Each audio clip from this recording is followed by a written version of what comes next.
All right, go. Welcome, everyone, this morning to Soulcalibur 3 Chronicles of the Sword SC%. About to begin here. This is the first of what should be regular streams coming. I'm going to be hitting up Soulcalibur on Mondays and Tuesdays, Gold Box games on Wednesdays and Thursdays, and Fridays I'm going to be doing not speedrunning, but kind of more Let's Play thing. Starting out with some Soulcalibur 3 stuff that should be fun for any fans of that. Go ahead and get this started, though. Alright, so, Soulcalibur 3. Fourth game in the Soul series. Off to a very awesome start there, not doing it properly. That's okay. Soulcalibur 3 was, after Soulcalibur 2 had great success on multiple platforms, and 4 and 5 and 6 all went on multiple platforms as well to great success, but 3 alone went exclusively for the PS2. They wanted to focus on one system so they could make it a better game, which, as far as I'm concerned, they succeeded at, but definitely upset a lot of people. But one of the first things they did was introduce, for the first time, the Create a Soul function that they would later bring back in every other Soulcalibur following it, because it's pretty awesome to be able to make your own characters and do stuff with them. So that was the objective here, and in order to really highlight these characters, show off what they were capable of, and give you a chance to use it, they gave us this game mode, Chronicles of the Sword.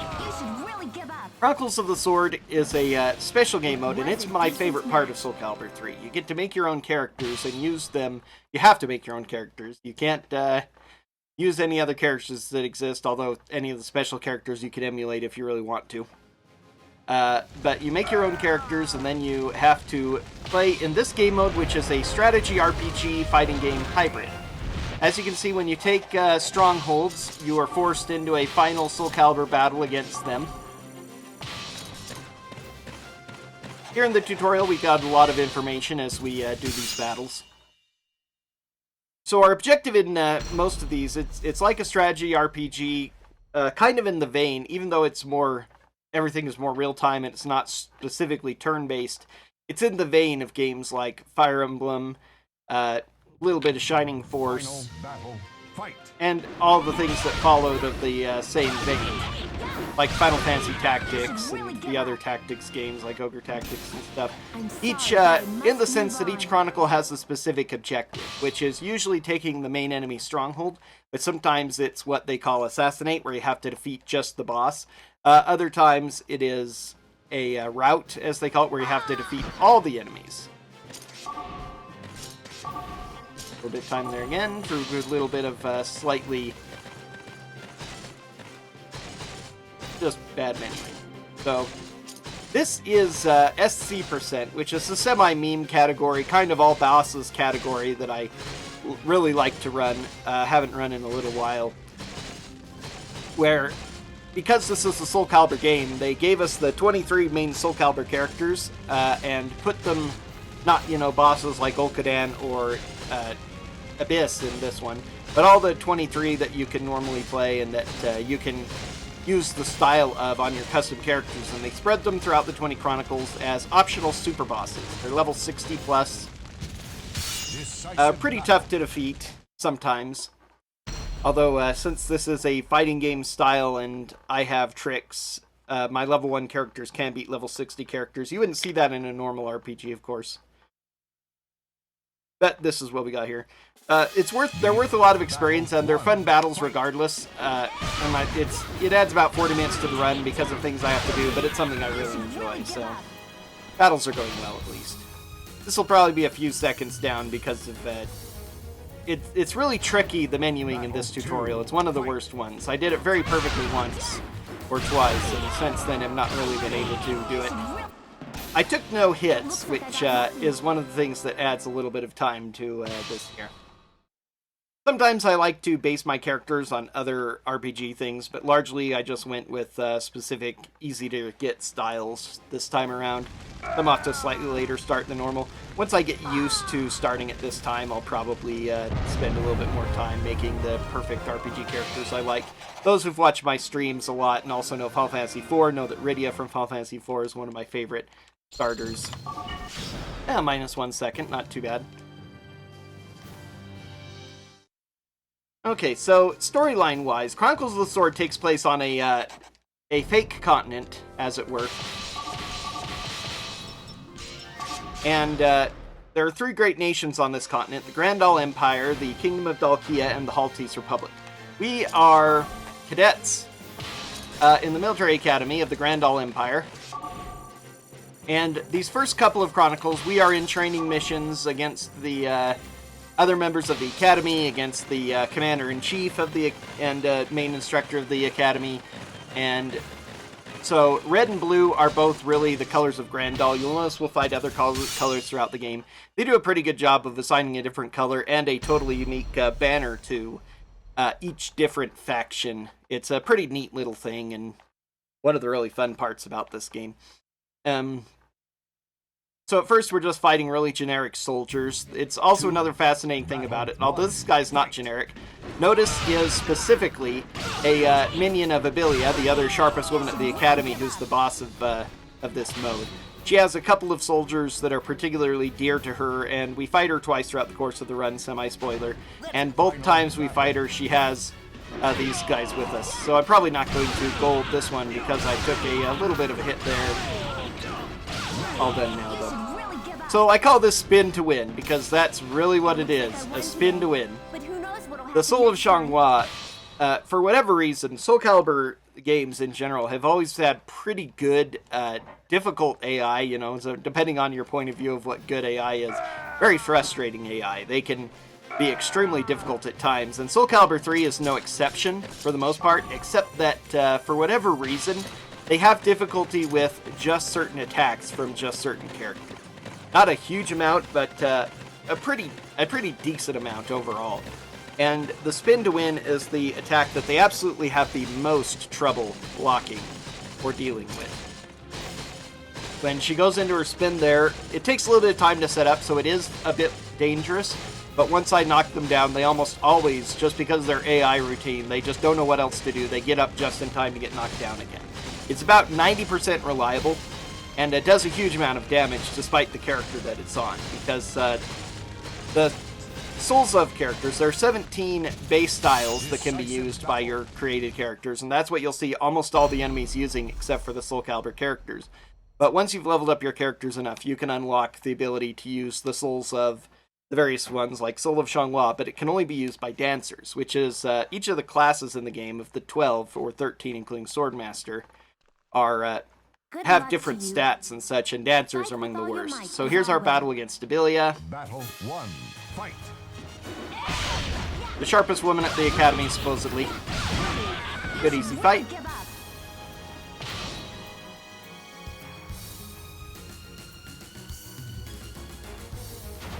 Battle 2, fight.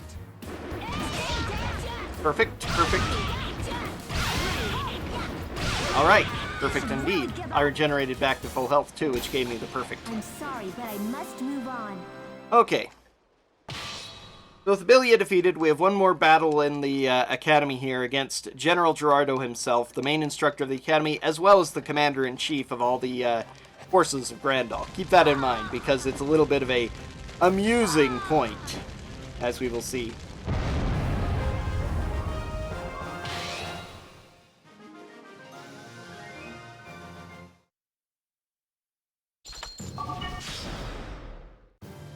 Really close to just basic runtime here, which is good. Now we come against Gerardo.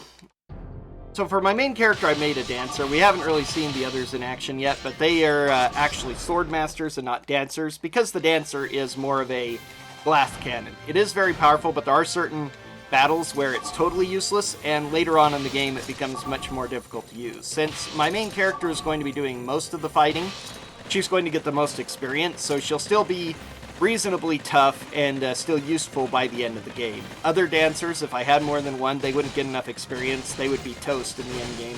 1 or 2 hits would take them out. They'd be dying frequently. They'd still have the opportunity to pretty much easily one-shot or, like 3, 4, 5, 6-shot, whatever, a lot of enemies. In any case, to put them in a bind and take care of them easily, but they'd have a much greater chance of just being slaughtered. So instead we have Sword Masters, who you'll see in action enough since this is SC%. I have to spread my forces out more to battle the Soulcalibur characters, because they're usually tucked away in interesting spots. And so and they have a different method of fighting, but they have absolutely ridiculous stats and an absolutely ridiculous weapon.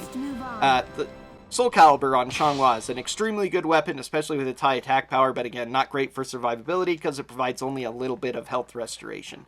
All your weapons have attributes, not exactly stats like normal RPGs would. You don't just find, oh, this is a 17 attack weapon, this one's 23. No, they all do pretty much the same, except for some that have increased attack power as an attribute, like Soulcalibur. But others will have other attributes like life-stealing, draining your own health sometimes, gaining life back from blocking, sometimes negating ring-outs and stuff, just attributes like that. Kind of similar to, I guess, Final Fantasy X if you're more into RPGs than fighting games. If you're into the Soulcalibur series, you know that Soulcalibur 4, Soulcalibur 2, they all had attributes on weapons as well. Each different weapon had different attributes on it.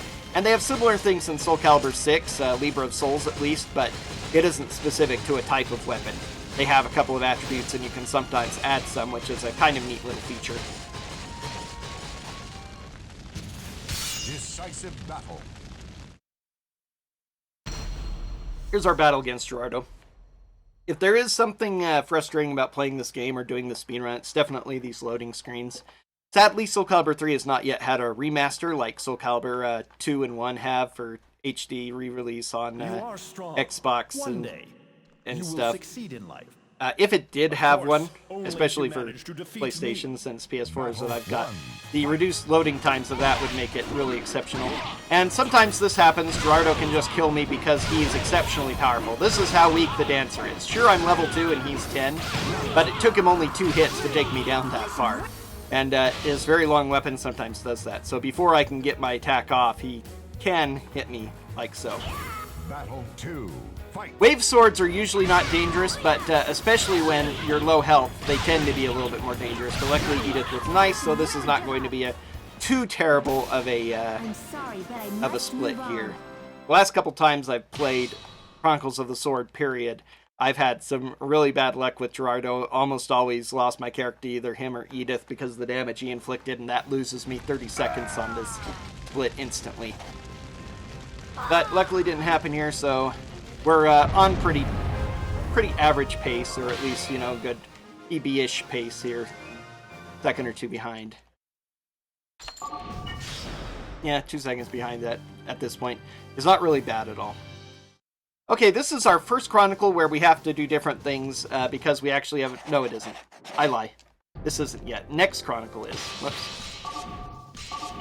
Okay, so now we're changing the inventory. So in addition to different classes, your characters are different unit types. And once you've made a character a class, they can't change that, although they can change out their weapons at any time, both their style and the individual weapon they're using.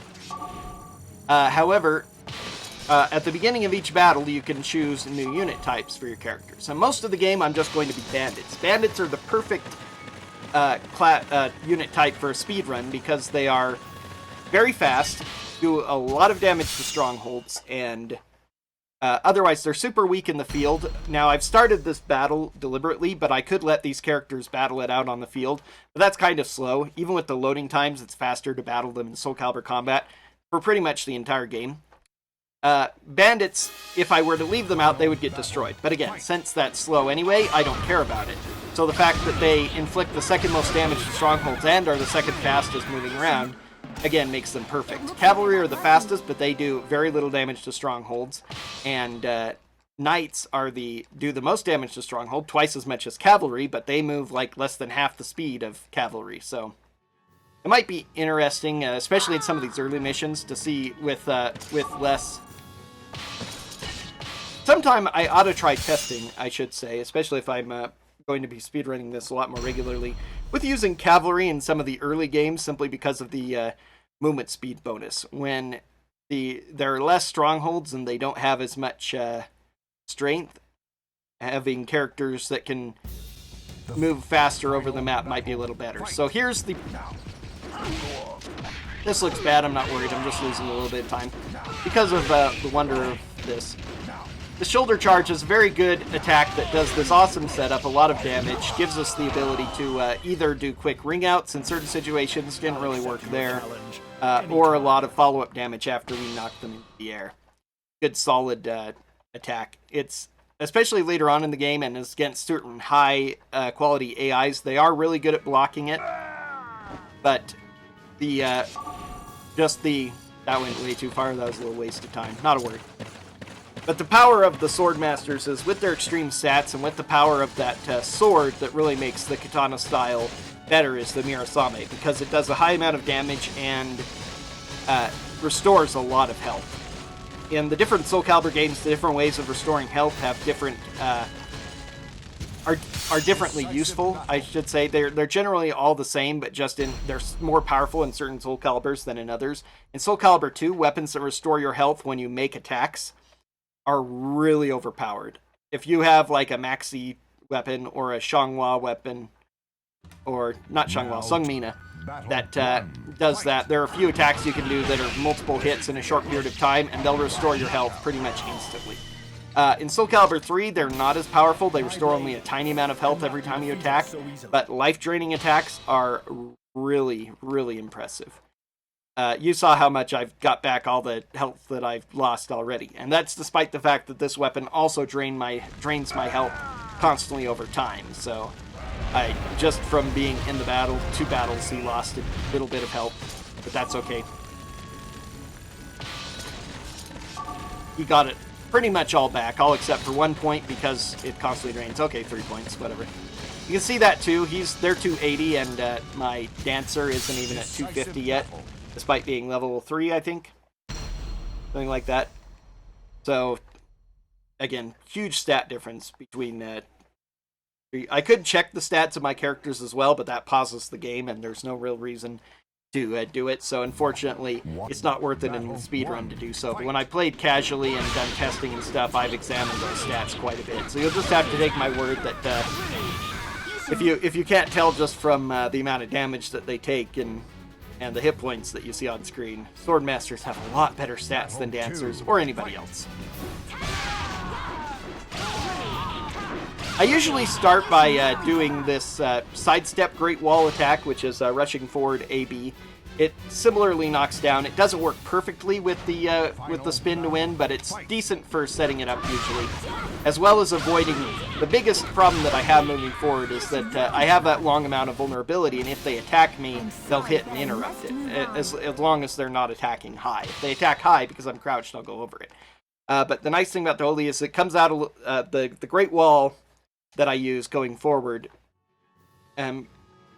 sidesteps attacks, and it also comes out a little bit faster than the spin, so it preempts many of the attacks that they come at me with, and just gives me a little bit better chance of knocking them down once and getting that time to set it all up. So the big question is, why on earth did I switch to an infantry for this point when I wasn't bothering to fight in combat, which is the main use of infantry, who are otherwise pretty much below average in everything else? Well, it's actually because I wanted to be slow. I've already remarked on how fast the load times are for the battles, so one of the things that I have to do throughout the run is minimize the number of battles that I'm in. And so if I was using a bandit here, he would attack that stronghold and take it before the other 2 knights arrived. And then I'd have to sit inside the stronghold, wait for the 2 knights to show up and start attacking it, and then attack them. But with the infantry, he happens to take it, or she happens to take it, just at the same time as all 3 enter, so I get all 3 at once.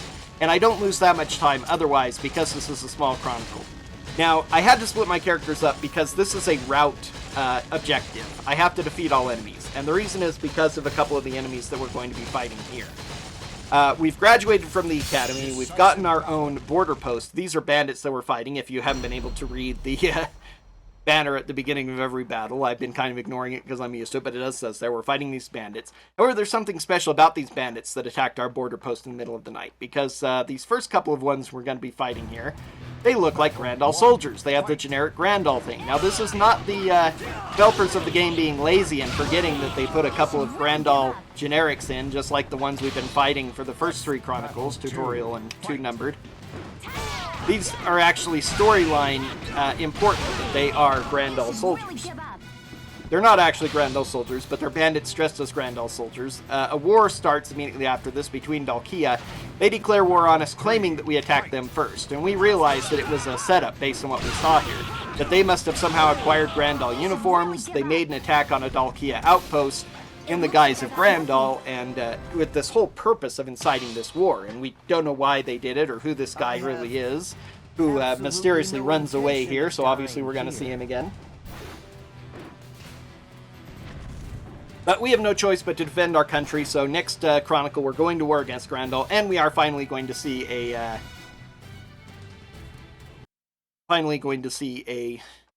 Soulcalibur character. And this was a pretty darn good split, really. Not quite a gold, I know, but very, very nice.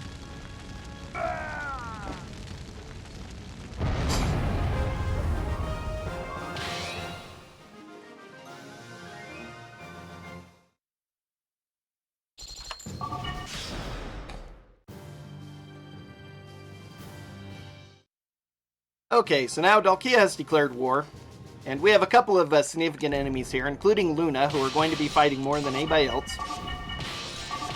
Okay, now we all need to go to 3. It's been quite a while since I've done this, so let's see if I remember my strats properly.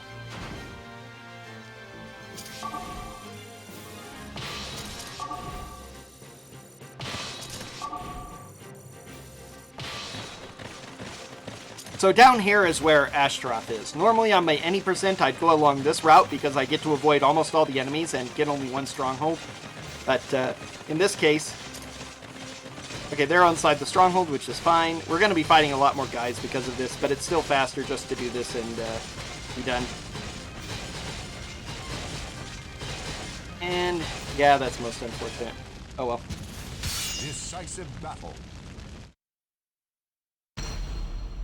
If all 5 had gone in, I could have used a couple of useful strats, but unfortunately didn't, so can't.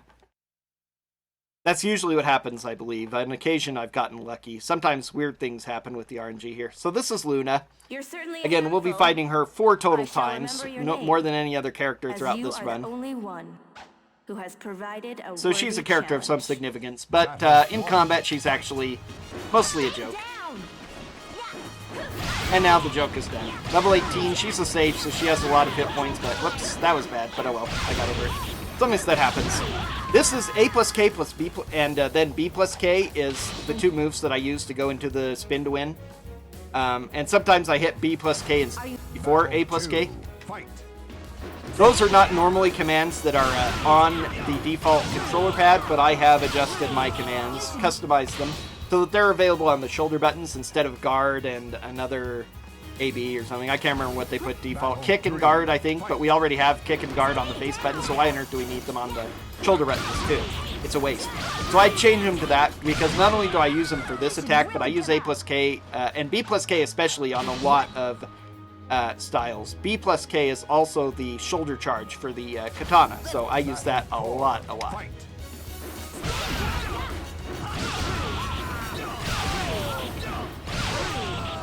So I'm literally pressing 2 buttons for most of the fight with my... Not entirely true, because I do the running forward Great Wall first, but I could probably get away with doing spin win a lot more, but I've just gotten really used to using Great Wall because the first Great Wall, because it tends to avoid many of the attacks. It generally is a little bit more reliable and consistent. But so yeah, for the most part, I'm just pressing 2 buttons throughout those battles. Let's see, I think we're going to have somebody there. You go and fight Astaroth. And I really hope I don't lose, because that's going to lose me a lot of time. Meanwhile, these two will move forward to the end of the thing. And yeah, kind of figured that would happen.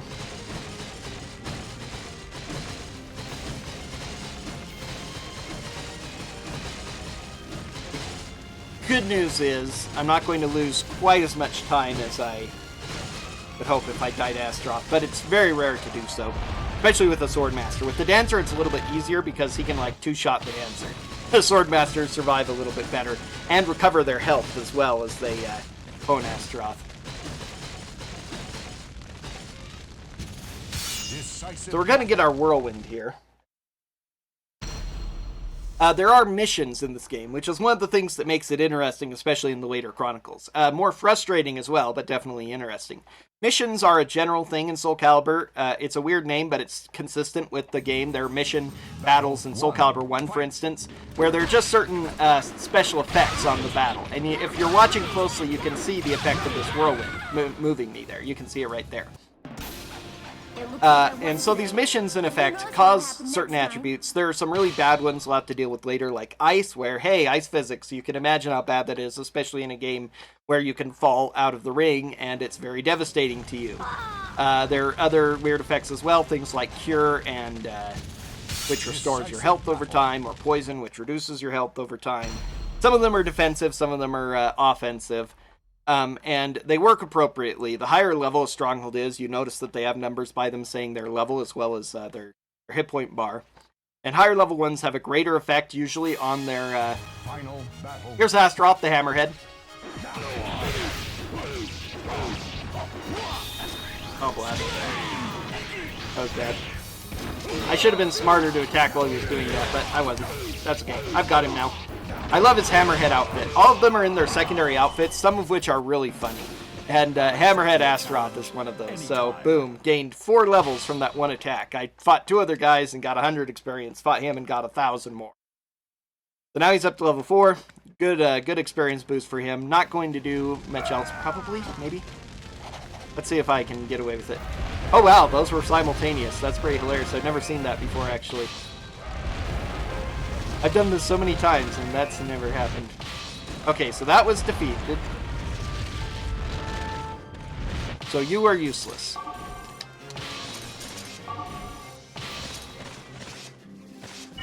Fortify that up for protection.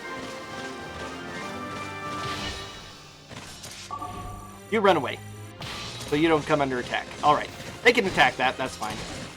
Everybody else is going to run and attack this stronghold, but they probably won't be able to take it. If they do, I'll plug them up, not a big deal. Yeah. I was talking about other things, I forgot, I talked about so many things, then get distracted by having to actually issue orders and such. I really love this speedrun though, because so much of it is pretty chill and easy. The, not what most people look for in their speedruns, I'm aware, but, it's what I like. Okay, yeah, they are going to break through, but that's okay.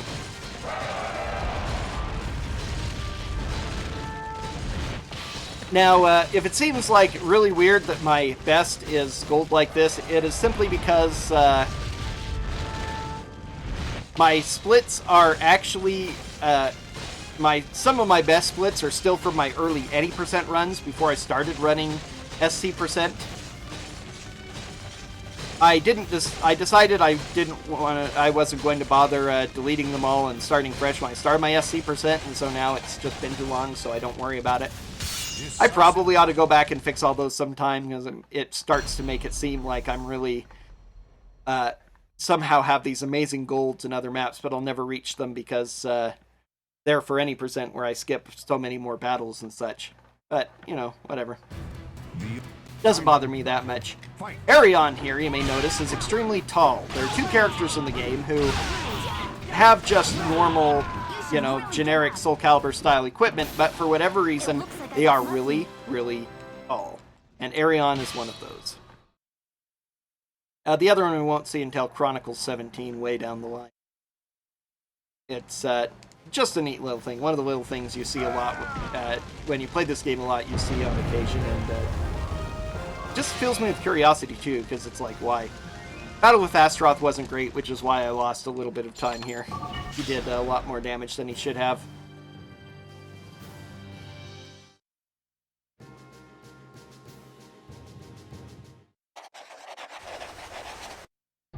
Okay, now there are two Soulcalibur characters on this map, Ivy and Cervantes, which is appropriate because they're father-daughter. All who know the Soulcalibur lore are aware of. Alright, Garthor again. Of course he is, so he would be getting it regardless anyway.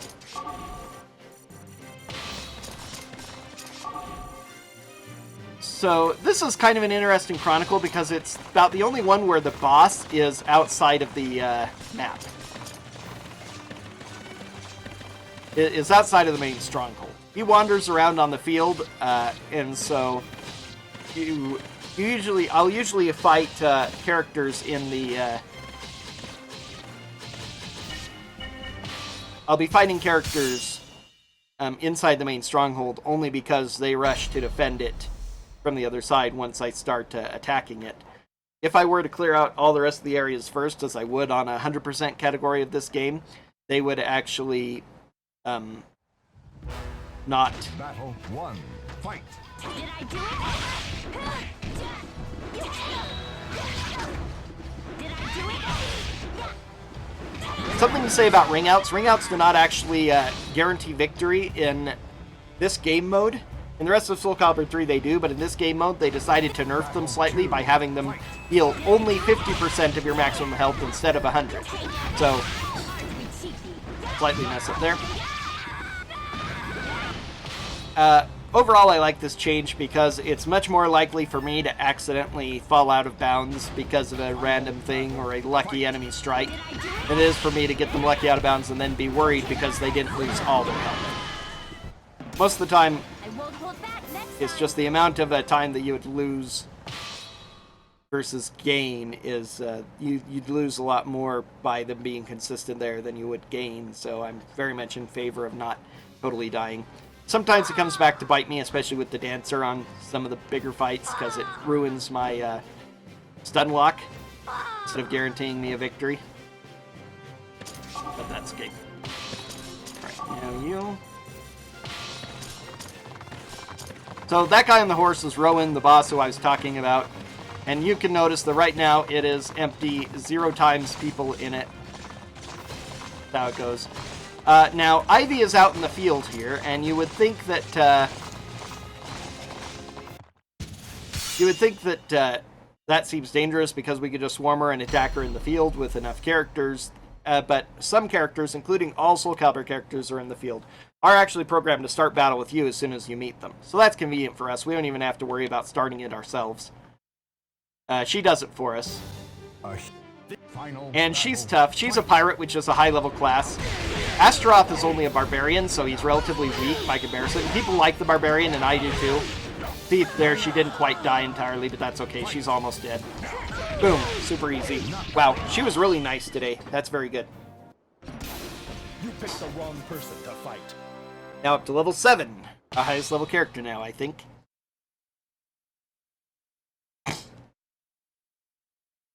Pardon me. A little bit more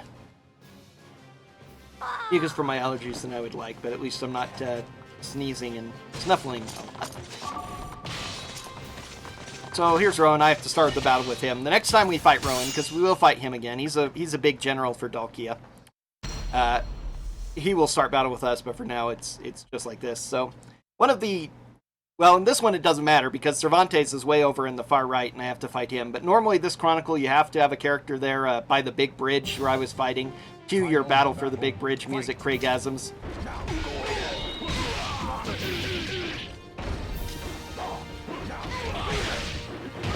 Mess that up again. There we go. Now he's out. Big damage. Fight.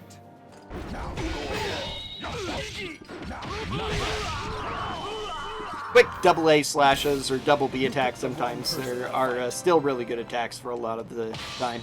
When you're leveling up, it's actually not too bad an idea, especially early on, to just spam some, or even more later on, really, just to spam double A slashes to get through a lot of the fights. But every Chronicle has only one victory condition, but there are multiple loss conditions. Whenever you lose your main stronghold or all of your characters at once, you lose the Chronicle and have to restart it. You get to keep the experience you gained at least. But in this one, if I were to lose that part of the bridge right there, I would also lose this battle as well. So I always have to have a character defending that. Although again, it's not as big a deal this time around because I'm actually I have to come through here anyway to take Cervantes out before the main stronghold is taken. So, you know, all the same in the end. Battle 1. Fight. And yes, tambourine is your default dancer weapon, and it's pretty hilarious. All the characters who wield tambourines also have the most interesting outfits. That's all I'll say about it. They're just interesting. I won't hold back next time. Goofy, I guess, is another word you could give to them. They're just slightly goofy stuff. But if you look at medieval dress, it actually is not far off that nobles dressed in ways that we would consider goofy today. Every era, people say the same thing about like 80s and 90s stuff, and 70s before they become hip again. Another nearly simultaneous taking. I didn't have a chance to give my orders because I split up characters a lot more. One of the hardest things about the run actually is remembering what characters were where after long loading battles and all the loads and stuff of the battles and having to deal the battles, and then you're like, what characters may have just finished orders that I didn't get a chance to order again. Giving orders in this game is a particular science because when you give orders as well, the game freezes, which is convenient again for the chill aspect nature of the game, but it does slow the game down in a speedrun setting, so you want to minimize the amount of orders you give, which is why you may have noticed that sometimes I've delayed certain characters from moving out at the first available opportunity. And that's because your orders are canceled when you go into a Soulcalibur combat. Nothing else cancels your orders, except for, of course, the player giving new orders. But once you give orders to someone, if you don't change the orders, they will continue just running down that line. They'll run through and and fight 3 strongholds that are 1,000 health each, if such a thing existed. They'd still continue those orders as long as you didn't change them until they get into a Soulcalibur combat by taking one of them. Okay, now both of you to Cervantes.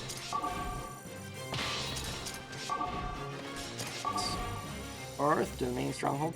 Now, one person's going to come out here. So, by sending characters just like a second and a half later, they will not get involved in the Soulcalibur combat. And therefore, I only have to reorder one character instead of multiple, and lose more time to that. There's a lot of little subtle things with orders that I've been slowly getting better at over the course of the 3 years I've been doing this speedrun.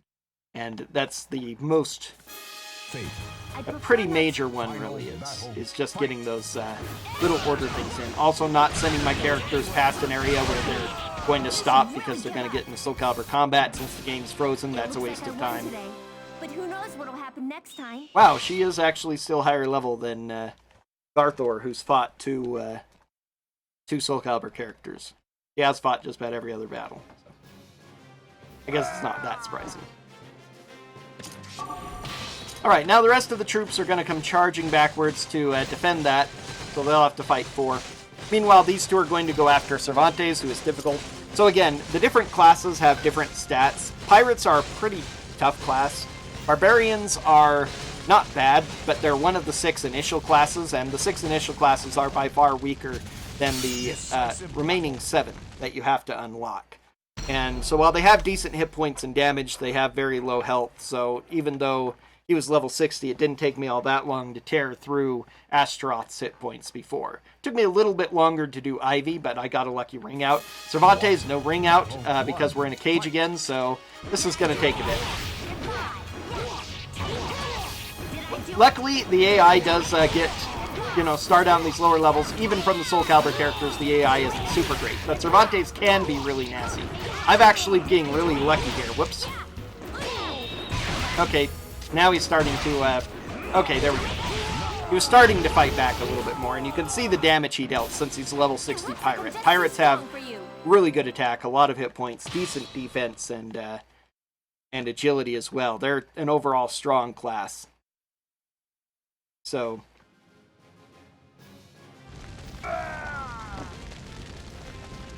But, again, secondary outfits, so this isn't him in his traditional pirate uniform. He's in more like armor, which is fine. Yeah, they're not going to make it in time, I don't think. Not all the way. I'd have to go through the number 1 and then all the way. Oh, but them being there has drawn them away. That's actually really good. So go inside of here. Just so that they won't be killed out in the field, because that would waste even more time. Alright.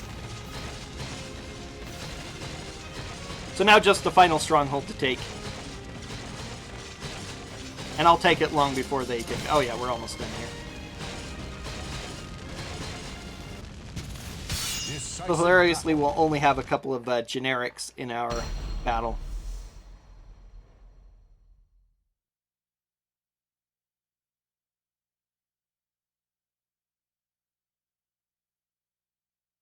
Abelia actually joined our party here. It's something I kind of glossed over because I go through the text so fast. The text has a nice little bit of tech to it as well. Pressing one button, any of the face buttons, fills up the text box, and pressing another face button skips to the next text box. So by double spamming 2 buttons at the same time, you pretty much instantly clear through the text, or almost instantly.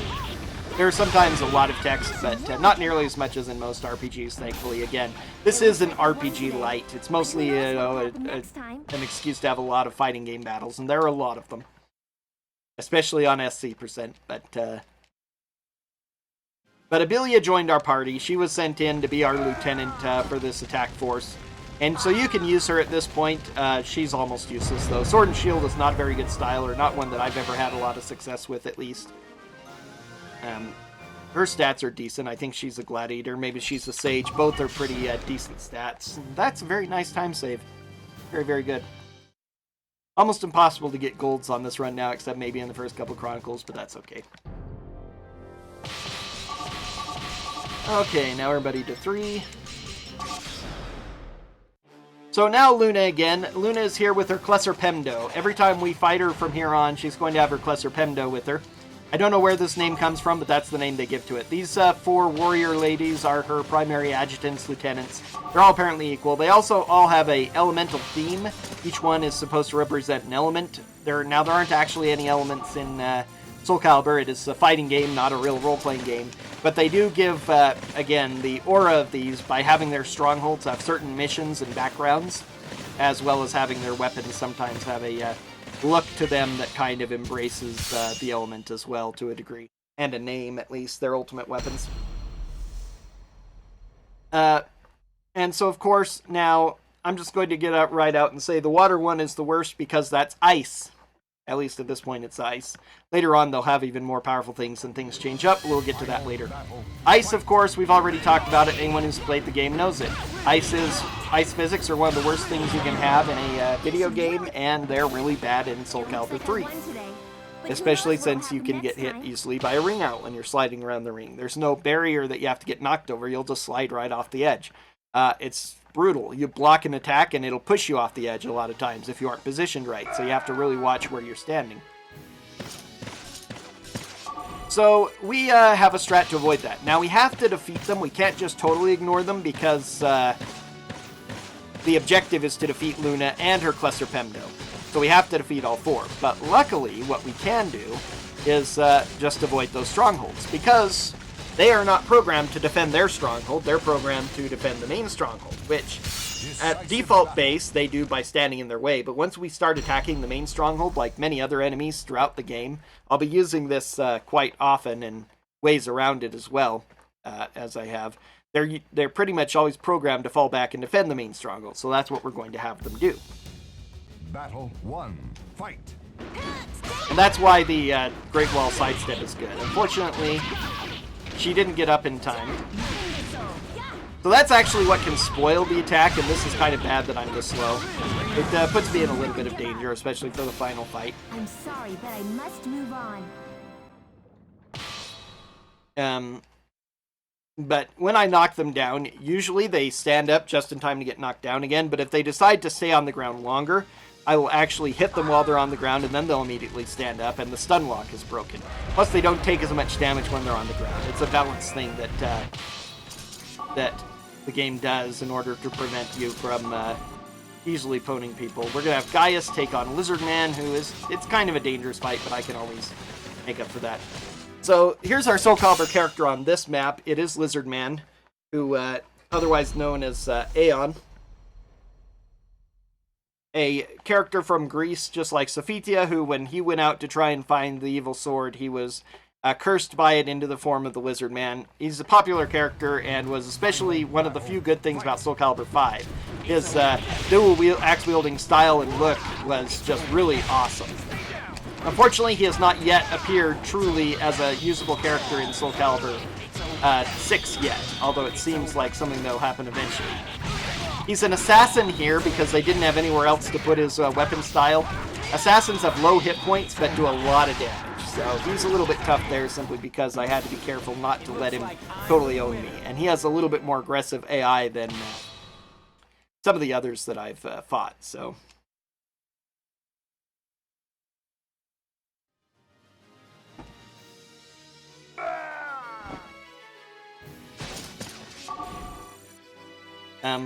That's silly. That was a bit of waste, but oh well. So luckily that happened easily, so he got some quick experience there, and so now we're going to take the next of the Cluster Pemdo, Eloa, who is in a Whirlwind. Now this Whirlwind is already stronger than the level 3 one, and will eventually fight her in a much more terrible Whirlwind. And we'll see even worse Whirlwinds than that. These missions will eventually get just really, really, really bad. Sadly, there's not much we can do about it. But she's pretty weak overall. She uses... Loopy is usually easy, but since she's a knight with a lance, if she decides to be aggressive, she can do terrible things. Eloa is usually really easy. Like so. But that's the general rule of this game, and something I do mention about it a lot. The game, for the most part, especially with Spin to Win, most of the characters I can usually beat easily at any time, but there's no way to totally control their behavior. And so at any time, any of them can be utterly dominating just by deciding to be ultra aggressive right at the beginning and attacking me heavily. And just waste a bunch of my time, and sometimes kill off my characters to waste even more time. Even generic characters can sometimes decide to be the hero, which is really annoying. But it's just something you have to deal with when you're speedrunning this. So now these two are retreating, which is nice. Quake is not as bad as ice, but it's still annoying. Every 3 seconds the ground shakes, and if you're standing, you're stunned. Even if you're in like the middle of an attack or something, you have to be crouch blocking or in the air to avoid the power of the quake. So it's, again, not super duper bad, but it's better to avoid it. These other 2 fights are both, All Guard Break and Whirlwind, are both less significant, at least at this point, than Quake is. A higher level Whirlwind can be worse because it can actually push me away so that my stun lock doesn't work with Spin to Win, but that one is a low level, and so it's not very devastating. Quake doesn't seem to change its properties at all. Same with Ice. You just either have Ice physics or you don't. So here's Luna again. So we meet again. Now, it's time to collect on your debt. There is an incomplete recognition system in... She's off to... Yep, she decided that she was just going to hit me and be done. She is usually really, really weak and pathetic, but sometimes she just does that.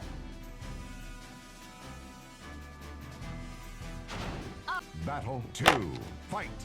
Did I do it? Goodbye. Did I do it? Now this green effect honor is Cure. Did I do it? Did I do it? Good, got a ring out.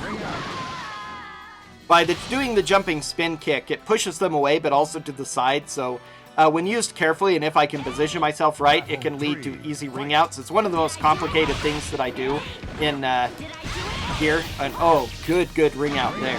Nice. This is actually going to be decent time as well, despite the loss of my character. That's surprising. Battle 4. Fight. Did I do it? Goodness, AG, stop sidestepping. She's in a good position now, though.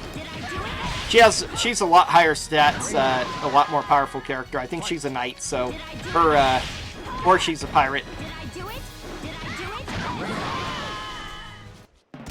Plus, does her weapon increase her defense? I don't think so. I can't remember. I think that is just a... No, it's not attack. I know it's penetrate guard. She does chip damage if you block her. That's one of the things that weapon does. I can't remember what the other one is. I don't use all the weapons, so I don't remember what they all do. I used to when I played this a whole lot and studied everything a whole lot, but mostly now I just speedrun and know the things that are important. Yeah, it's not a bad time. I'm going to gain a few seconds. So, anyway, Luna has an incomplete recognition system. There are certain points where if your main character isn't fighting her, she'll recognize that, but she doesn't actually recognize who defeats her. So she always thinks it's your main character who defeated her.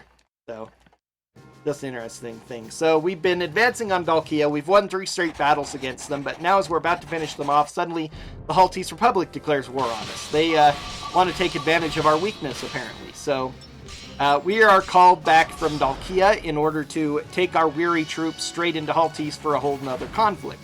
And Abilia was left behind in charge of our troops that remain in Dalkia, apparently to, as far as our characters are concerned, the rest of our party who do talk to us and everything, she's going to get all the glory while we're stuck doing all the hard work with and not even getting a break or whatever.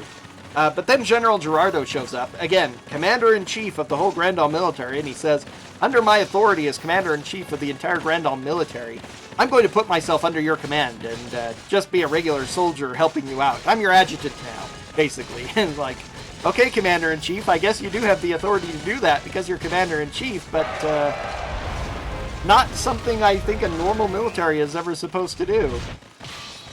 Okay, so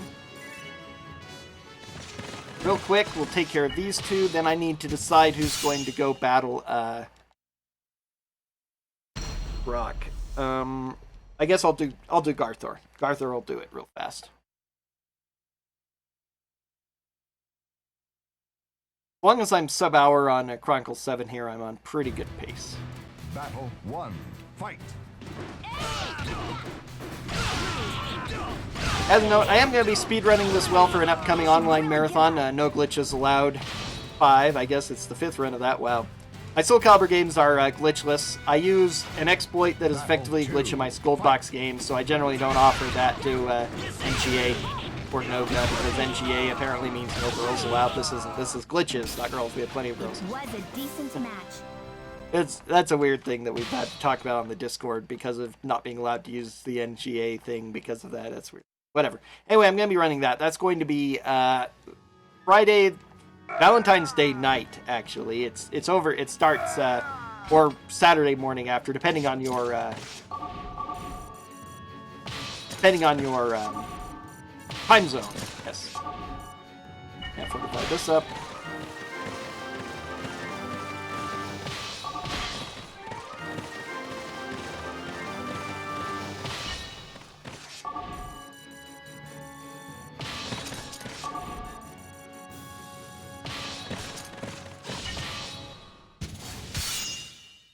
Alright, this is perfect. Now, especially on Soulcalibur %, this is a kind of an entertaining level because going straight through the middle is the fastest way. And here's, I'm heading up to Rock there. There's our Soulcalibur character we have to defeat this time around.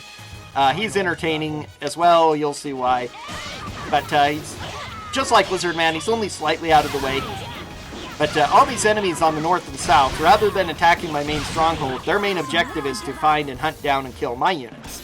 And so all my units are running straight through the middle. So as they're advancing on the top and north, as soon as they find a way to turn south, they're like, we've got to go after them. And so they come swarming to the middle and then go chasing after me. But they're not going to be able to catch me because I have faster units that take down strongholds faster. And just in case, I fortify a couple behind me so that they can't take them. So it's it looks a little bit like, you know, a Benny Hill chase scene or something. Pretty mild, you know, but it's the impression I get and it entertains me. It just reminds me of a GDQ run of Mario Maker where they had the level where it was playing the Benny Hill music. Made me think of that for this scene. Small minor entertainment in my own mind. So here's Rock. This is, I laugh at it, although it's not entirely out of character. He's had this elephant head, mammoth head helmet for quite some time.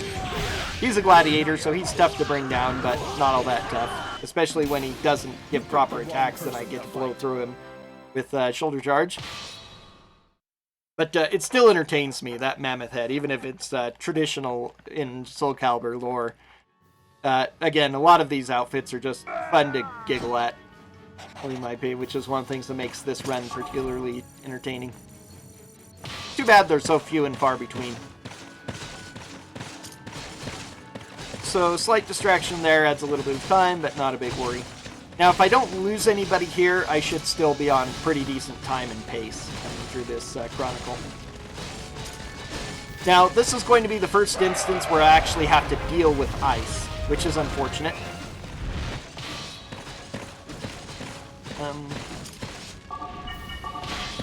Oh yeah, she hasn't been ordered to...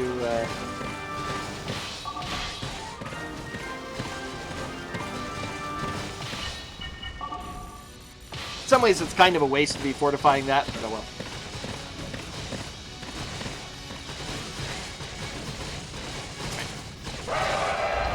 Now, a couple of interesting things about the game that come up is that units are only allowed to group in 5. So 5 is the maximum amount that I'll ever be allowed, and even though we're always facing a lot more enemies than that, they actually can't gather, they still can't gather more than 5 in a single square. Because even though we're moving around in pixels, the combat is square-based, and so up to 5 units of the same faction can occupy a square, but if an enemy is already in a square, you can't enter that square. You have to stop and wait until they're positioned to where they're going within the square before things start to fight. You may have noticed that as well, that when you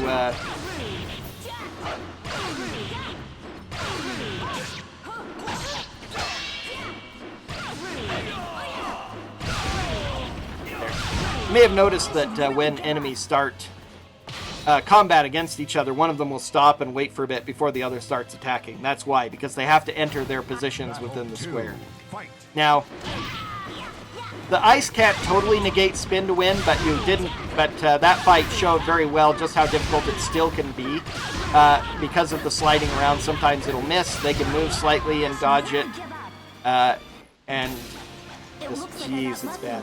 Luckily, it's one of the nice things about spin to win too, though, is that it works a lot better on the ice than the shoulder charge does with the katana. Using katana on ice, I have almost no choice but to just spam basic attacks because nothing else really works. I often try shoulder charge, but I shouldn't because they do a slight step and I go sliding past them. They seem to be really good at it on ice. Because again, they aren't generally affected by the ice physics either, so that only affects me and it's very disadvantageous. We'll see that more later. So you can fight more than 5 enemies at once if you're like defending a stronghold where there are roads for multiple angles like this one. If I had been staying back there and let all the troops from the various angles approach, I could have fought 7, 8, 9, 10 at a time. Or even possibly if there were enough. But that's it here. So our battle against Haltis is pretty short. We just defeated the commander, and he retreated. But there's still an enemy left inside of his other main stronghold. It's not him all over again. In fact, Halthus, suddenly it is implied that he is killed by Mooncalf here. And Mooncalf tells us, this country should be destroyed, but I won't let you be the ones to do it, and attacks us. And so after this, to very quickly start explaining what's going on in Chronicle 8, Haltis is a republic and has various provinces, and apparently one of its provinces, Moletta, has suddenly come up with this massive military and started rebelling, or rather declaring itself a kingdom and all of Haltis as its property, and so they begin conquering their mother country in horrible fashion. They're slaughtering everybody. And so suddenly Haltis is in a civil war, so we could just walk out. You know, it doesn't concern us. But because our character has decided upon the story morals, we don't get to make the decision, but it is implied that we are too morally just to allow this to happen. And so we are going to jump to the defense of the Halti soldiers against Moletta. So this is the first time where we'll see 3 colors on the board. There's one other time we'll see 3 colors on the board, very shortly in fact. The Halti soldiers who are neutral, and we have to go rescue them by running into them. All we have to do is meet a Halti soldier and they are rescued. Okay, I'm actually going to have... Yeah, that's still fine. We'll do this.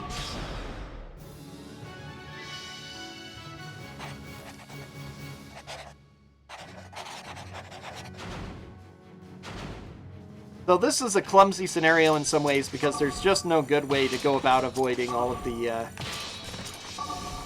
troops and enemies. Now, even though the main objective is actually to, or one of the last conditions is to prevent the Halti soldiers from dying, implying that we want to save them, we actually don't. The enemies are not programmed to go after the Halti soldiers. They're programmed to go after us. So by positioning my character way in the back there, that actually manipulates a couple of characters into not heading towards my troops up here, but rather to moving forward to engage some of the Halti soldiers. If I lose 3 Halti soldiers, I lose the Chronicle, but as long as only 2 die, everything's hunky-dory. And I don't have to save the other ones, I just have to prevent 3 total from dying. So I'm actually going to use a couple of them as a distraction. That went so well.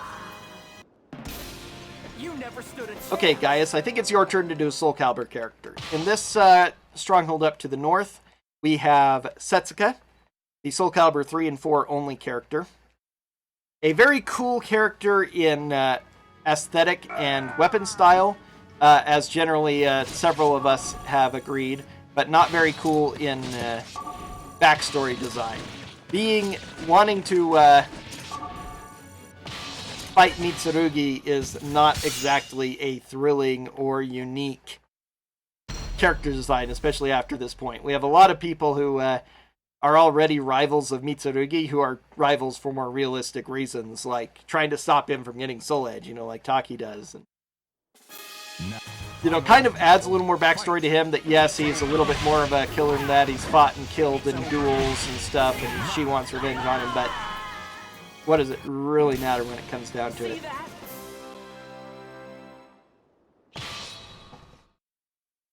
I'm really surprised that I'm on such good pace this early into the game, too. This is kind of nice. It's been a long time since I've done this, and if I get an instant PB, I'm just going to laugh. But that happens with this game.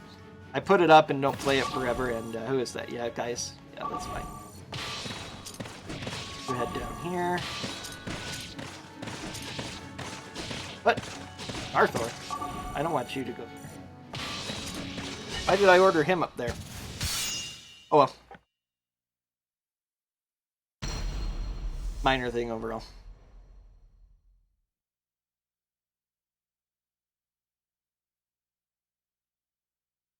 Wait. Why aren't a lot more fighting canon? Looks like only one's fighting canon. That's disappointing. Oh well. Not a huge deal. Karen here is one of several characters who has Type X hairstyle. Type X equipment is a very special type of equipment, which if you put it all on your female character, it makes them look like Cosmos, the Namco Bandai character from the Xenosaga series, before the people who did Xenosaga moved back to work with Nintendo instead of Namco.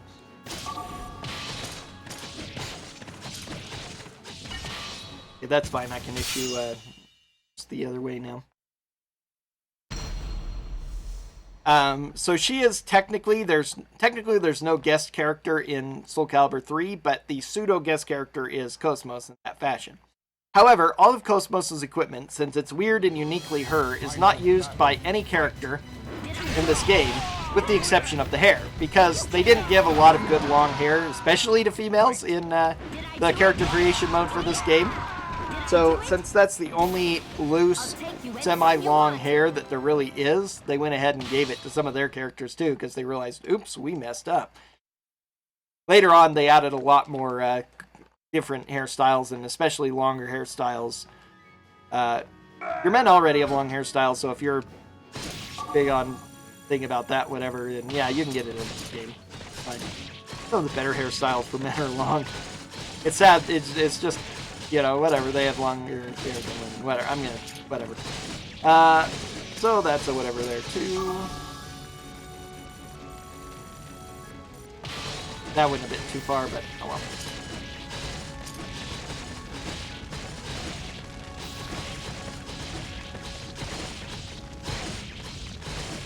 We're gonna end up losing only one character, I think. Yes, barely. We're barely going to lose one of the Halti soldiers, is what I should say.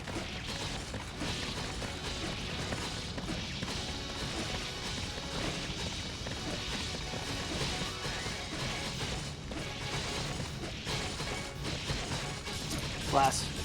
Didn't notice that either. I thought I ordered them all past, but nope, not Garthor. Forgot to redirect him earlier. Oh well, small time losses. This is an area that is very clumsy, and I've had a lot of things with it. Different attempts I've made to try and cut down the time significantly. Most of them have not worked. This is finally what I've hit upon that avoids most of the enemies' battles. So it works well enough.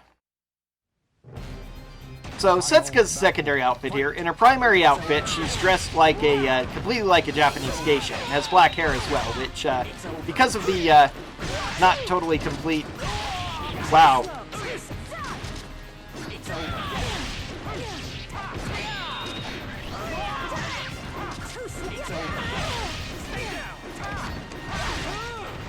Wow, that was tougher than it normally is. Setsuka decided to be a hero. Luckily, she's only a ninja, which is a slightly weaker class. It's probably the best of the initial 6.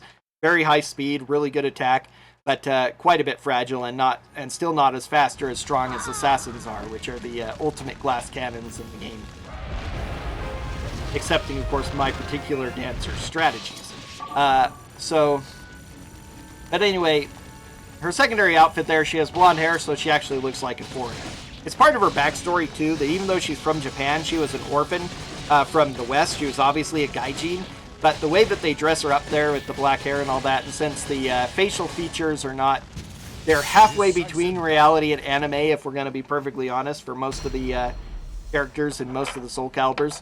So you really can't tell Asians from Westerners all that easily. Hey, Kawaii Thulu. Welcome to the stream. So I like her blonde hair in the secondary outfit just because it makes her appear, and that was bad. I thought I was a swordsman for a minute. That happens.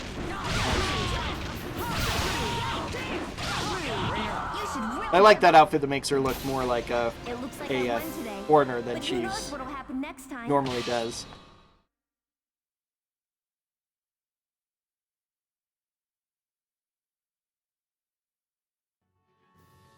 Okay.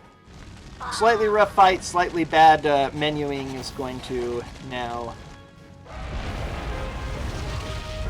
lose me a little bit of time on this Chronicle. Quite a bit of time on this Chronicle, really. I was already doing that. That was a waste of time, too. Oh well. Having a bit of clumsiness on this one. But as I say, it is kind of a clumsy Chronicle because just the AI is so hard to properly direct the way I want them to. I started pulling one back on the any percent run to get more out of the way, but probably that was a mistake. I'd probably be fine having my main character closer to the regular action. Oh well. Finally lost Canon. I might lose that stronghold as well. A knight and a color, yeah, it's done. That's okay.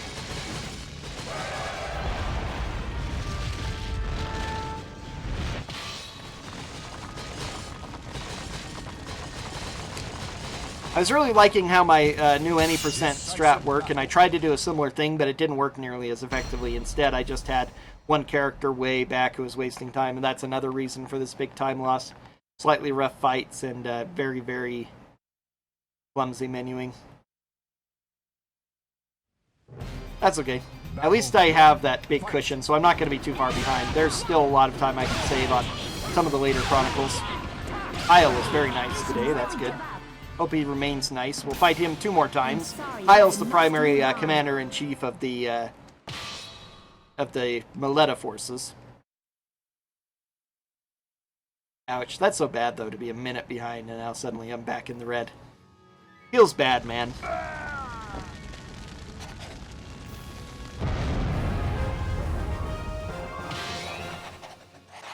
So now some of the Haltis that we saved have joined us. They can't believe that an enemy general is practicing humanitarian acts like trying to save their lives from being slaughtered in the middle of a big bloody war, but whatever, they're impressed by our great morality and leadership. Okay, let's see if this can go less clumsy than it has been.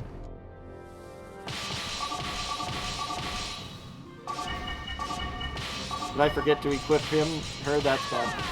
This will me a bit of time.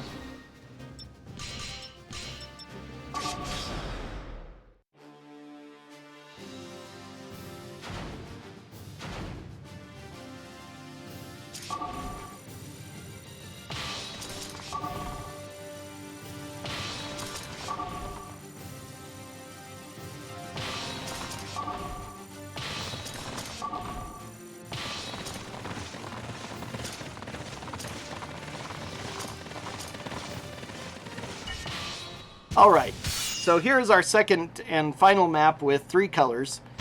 So, yellow, Dalkia again. We're dealing with Dalkia. They have formed an alliance with Moletta to strike back against us, their mutual enemy, and so they've sent troops to reinforce them. Now, if you recall, the last time we left Dalkia, we'd pretty much wiped them out, and Abilia was just supposed to do cleanup duty and get all the glory. Apparently she's not doing a very good job, so we're going to have to go clean up her mess. Most unfortunate. It looks like I'm the winner. But that's how it goes.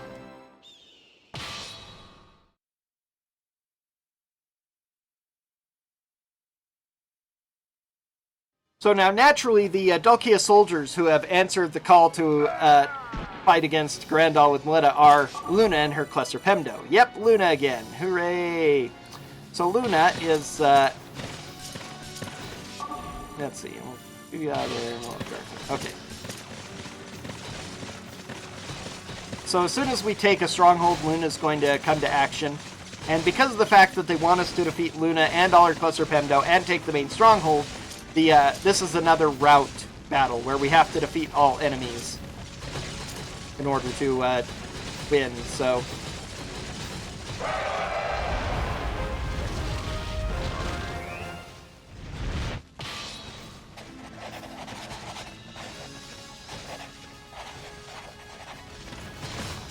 let's see.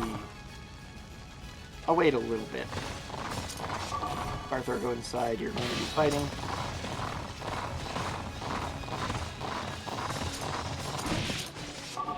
Kind of as I thought. Alright. This is another map that I've had a very clumsy time with, and I don't remember what I did. I need to go back and look at it, because apparently this is my best gold right here, under 10 minutes. I need to go back and look at what I did that made it flow so well, because I just haven't been able to recreate that. Battle 1. I've tried many various things, and every time I try something new, something goes wrong in one way I didn't expect and right in another way I didn't expect. I'm definitely going to lose some more time here, though, because I just can't replicate a sub 10 with this. My any percent best is like 10:30 or something, or even 11 minutes. It's Fight. but it's all the same. Now, one of the reasons it could be less time is because my characters are higher level, therefore I'm doing more damage and clearing through guys quicker, but even so, that's pretty crazy that I have so much less time on this route. Then this one is not going well with AG being dodgy and grabby. Throws are bad because they waste time. Throws are interesting because they don't actually increase their damage based on your attack. They do a set amount of damage, so they're essentially a lot less effective as a weapon in Chronicles of the Sword, which is one of the reasons why I don't use them at all. But they're bad to be used against you because they waste a lot of time, since they have to go through the throw animation, especially particularly long ones. Battle 4. Fight.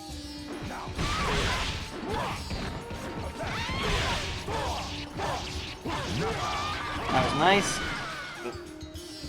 AG was bad. The rest of them are being nice, at least. Final battle. Fight.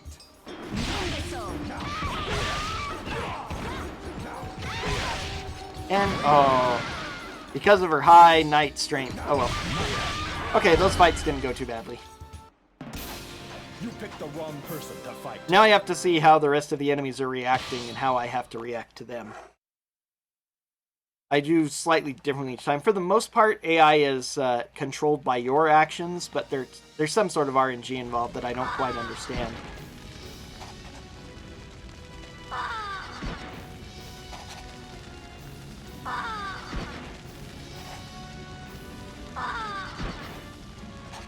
Wonder if it's even controlled by just like the levels of each character and stuff, which would be another thing that, since I don't consistently win with the same characters, would be altered by that. That's what I thought.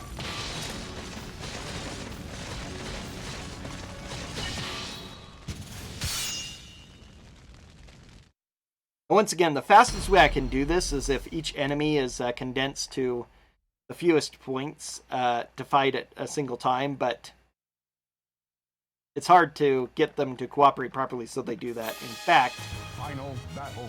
Fight.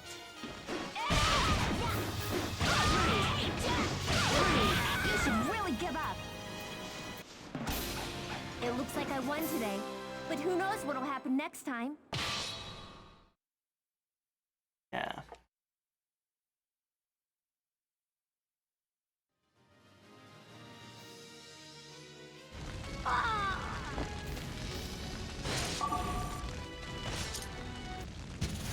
Decisive battle. Okay.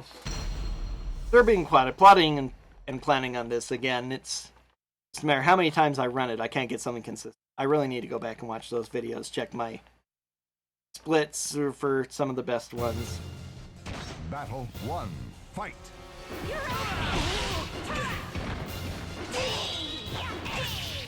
Again, this is a level 1 Swordmaster who did that much damage to a level 9 Gladiator. Oh. Power of a Swordmaster, and especially the Murasame Katana, is too much to... This guy's a knight, so he takes a lot less damage, but even so. And there I get all my health back in very short order. So powerful.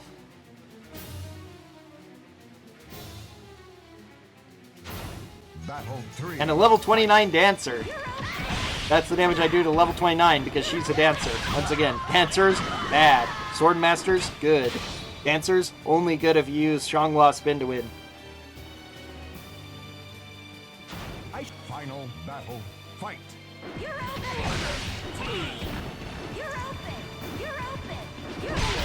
Monks, almost as bad as Dancers.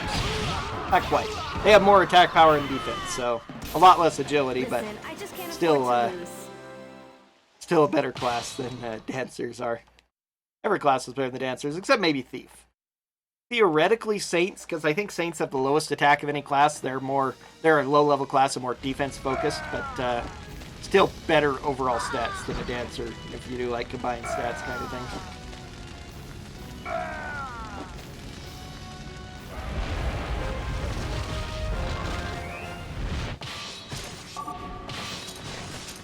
Okay, Garthor, let's just take this out and then defend it.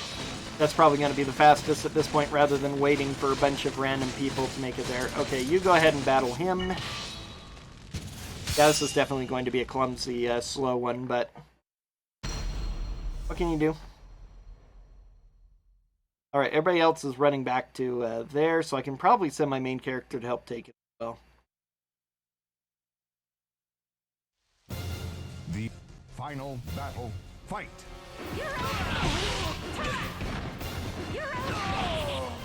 I know what classes some of them are because only certain classes can use certain weapons. Only the knight can use the lance. Only dancers can use the tambourine. Only monk can use the nunchucka. Some are, available to more classes. But ones like sword and shield, katana, Chinese sword, those are available to multiple classes, but they're only available to ones that are very high powered. So, well, katana is only available to samurai. So.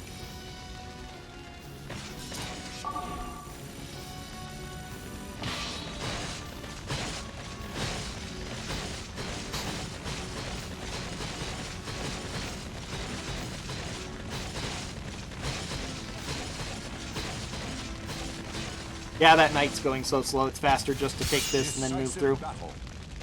Ooh, and now the time loss starts. So now this is all unblockable, which is not as devastating a mission as it sounds.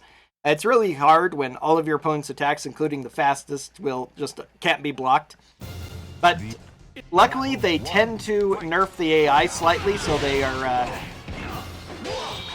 less aggressive, and my main thing is aggressive, hit them first anyway, and especially with the shoulder charge, it's a little bit more reliable to do so. Shoulder charge is a pretty quick acting hit, so even Heil, who is a crazy ring out person, or a crazy good defender, is nerfed for this battle just so that he doesn't overwhelm. Did the pain set in yet?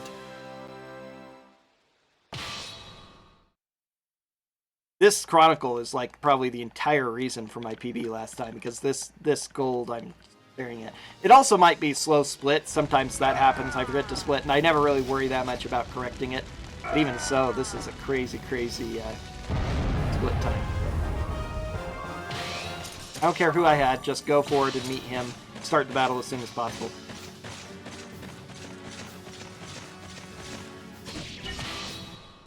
Garthor again. Garthor, after fighting all those fights, is actually tied up with Daria now. Level 19.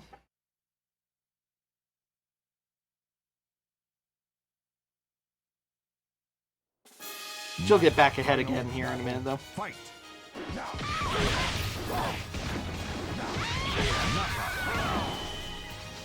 Okay, that's finally that done. I'll accept your challenge. Ooh, anytime. lost 2 minutes, which is not super surprising. Ouch. That's, well, I have more than half of the run to get it back. Not quite 2/3 of the run, probably about 60% of the run.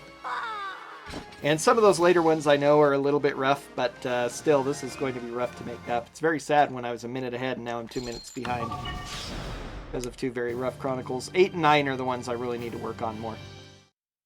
I just need to devote some time to really figuring them out, studying all my most recent videos to figure out the most optimal ways.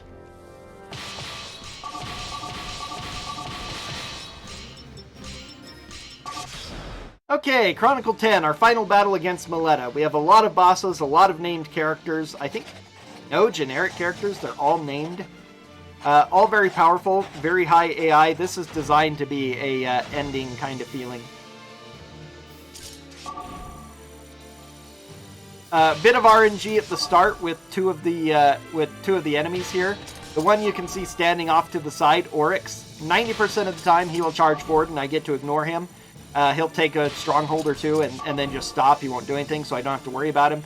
And then Anaretta, who's in a castle off to the right here, will 90% of the time run back to defend. If I'm lucky, both will actually charge forward. And if I'm unlucky, both will fall back to defend.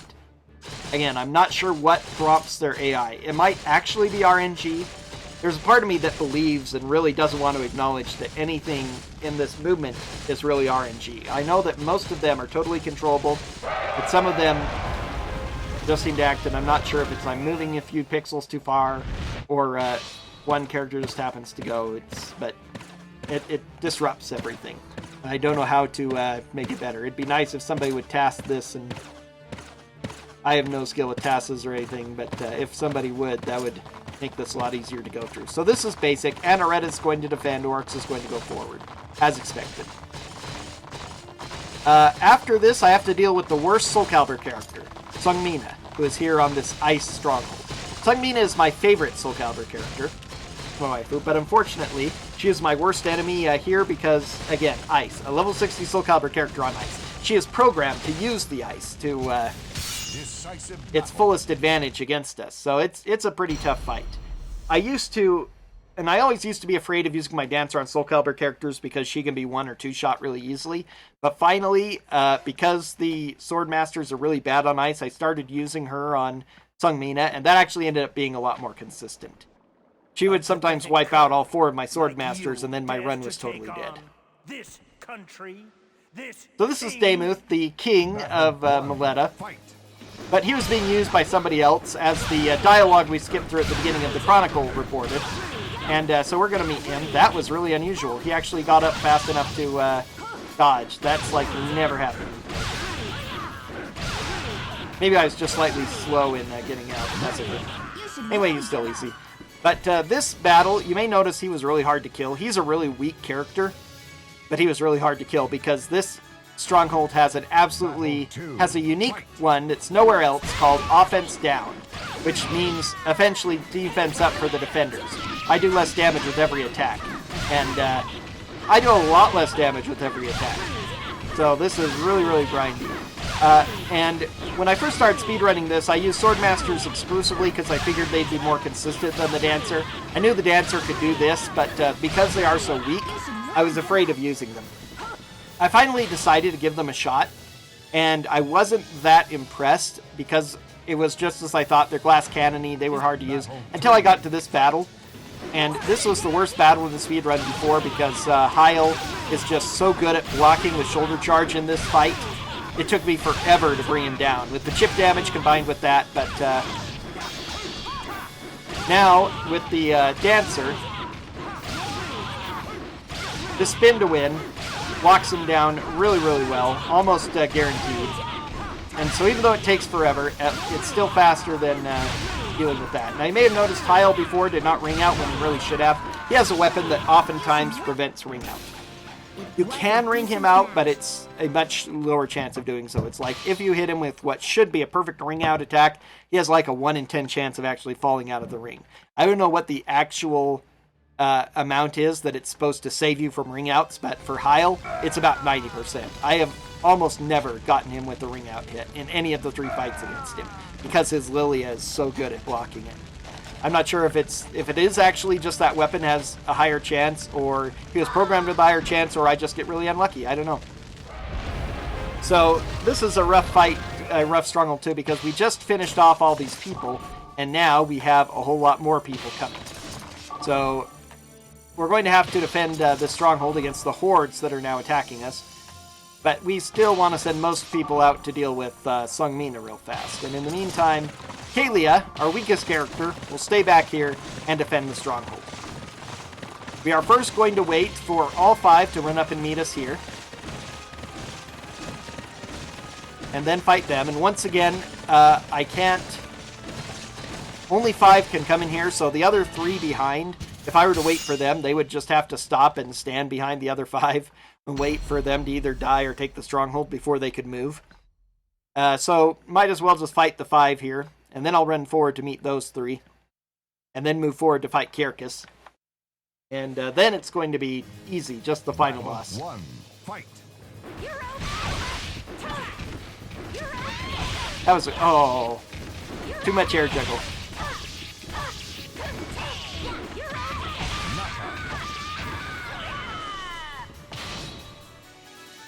Alright, this will get her a good amount of experience. It might put her up to near the lead. These guys are worth a lot, having 8 named high-level 20s characters.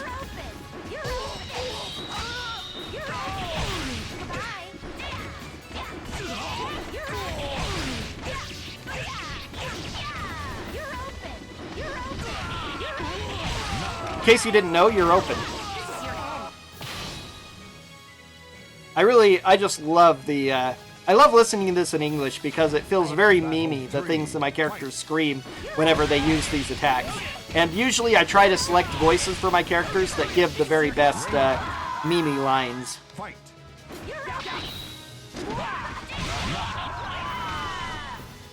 I also, you may have noticed with my dancer, taunt at pretty much the end of every battle.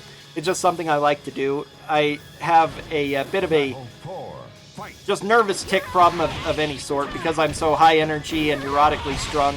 I constantly have to be doing something, and sometimes I'm not even aware of what I'm doing too.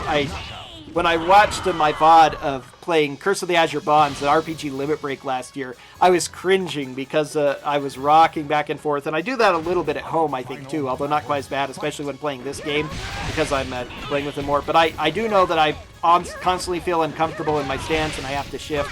I just can't sit still or whatever. It's very hard for me. And so, even when I'm playing with the controller in my hands, I finish the battle, and then I have to do something, so I sometimes attack the enemy on the ground more, or taunts are perfect because I think they're funny, but you don't want to actually taunt in the middle of a fight, especially during a speedrun. Soul Charge is another thing I like to do because, unfortunately, the katana weapon and all of the 17 regular Create Soul weapons do not have taunts programmed in. For whatever reason, they gave them everything else, they didn't give them taunts. It makes me sad. So I have to do something else.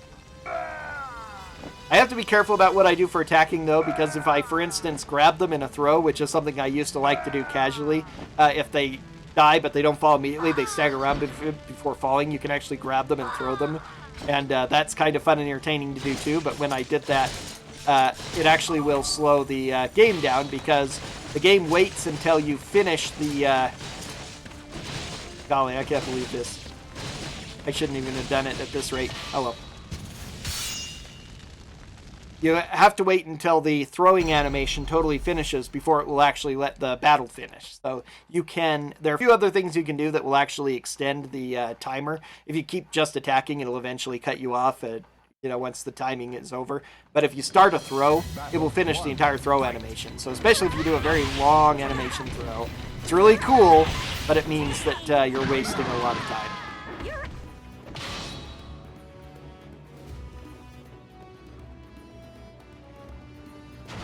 only a little bit more than halfway through this. Battle-wise, I'm well more than halfway through it. Fight. This is, I might save quite a bit of time on this one. Depending on how the fight with Sung Mina goes in particular. If I lose anybody, I'm going to lose a lot of time. If I don't lose anybody, I might gain quite a bit of time. I should have done the jump kick there. It would have pushed him out of bounds. He was in the right position. There we go. I must go. Excuse me. It's, again, the hardest, the actually most technical and interesting part of my fighting with the katana is trying to decide whether to use just a bunch of follow-up hits or if it actually will be time-saving to do a ring out if I do a spinning jump kick and trying to position myself so it'll do it, remembering where that is. Actually, no, it wouldn't have at that point because it was on his left, not on his, or on my left, his right, not on his left. It pushes him to my right. Okay, here's Sung Mina. Decisive battle. Her secondary outfit is very basic, nice. Her primary outfit is almost always red, which is my favorite color, so I like it that way. It's also usually very provocative, little more than a loincloth and a halter top in most of her incarnations. Here it's a more basic top and shirt, and that's a very bad start. I should have been talking about her outfit when instead of getting ready to fight her. I was totally unprepared, actually, for dealing with her properly. Again, though, she's my favorite character, and it's been a while since I've played as Super Sit and I got to see her. See, just this poke does so much damage. Oh, yep, that's why Shoulder Charge was bad. I was trying to catch her out. I thought I could. Oh, no. This is awful. I may lose all of them. Which pretty much is going to mean this run is dead. Oh, well. It's been quite a while since I played it, so it's good to get some practice in. Fight. It's over. Ring out. Fight. It's over.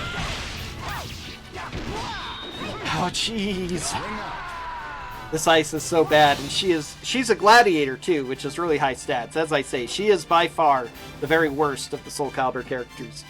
That's why I started using the dancer, because if I use her right, she will just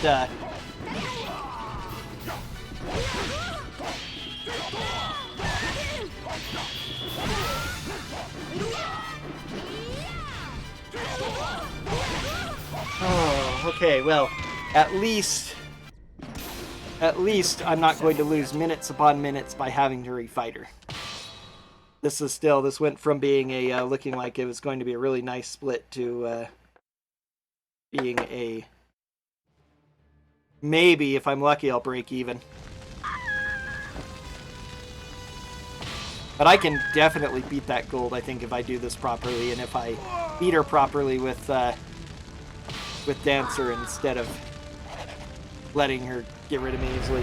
It was bad that I already started out damaged. Those fights went worse than they usually do in Stronghold there, but what happens?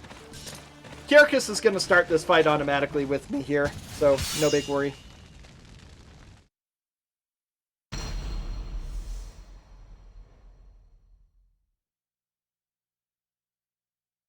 Three minutes, all the recharges and stuff, and it's going to be close to breaking even.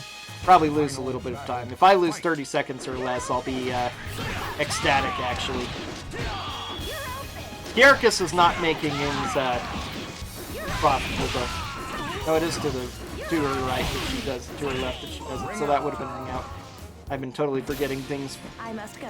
Excuse me. Oh well.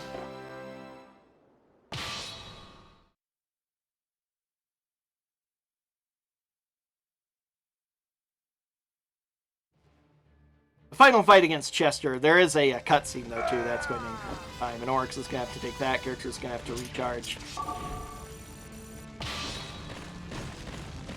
Luckily, when your characters are defeated, they will respawn after a certain amount of time at the nearest level 3 or stronger stronghold. So they will recharge there. Most strongholds, when you notice when they get taken, they will drop a level all the way down to level 1 minimum. but some strongholds that are particularly important level 3s will not drop, as well as main strongholds, they also don't drop, which usually doesn't matter, but sometimes does slightly. In instances like the last stronghold where you have to defeat all enemies and not take the stronghold, the fact that it didn't drop meant that we would have had a stronger stronghold to defend with. Very insignificant, but a minor thing there. Okay, that's everybody? Yeah. Each loss of a character before the final battle is generally about a 30-second loss.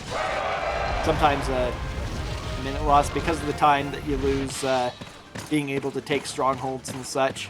It's a very rough estimate. There's a lot of factors that go into it, but it's about that. So I would have saved quite a bit of time if I hadn't suffered all those losses. Because it's about 30 seconds in the final battle, simply because of loading times. It's closer to a minute because of lost time being able to hit strongholds and stuff and be on the map doing things. So Decisive battle. we would have gotten here 3 minutes quicker if I hadn't lost all those characters, if I'd been able to take her out with the dancer.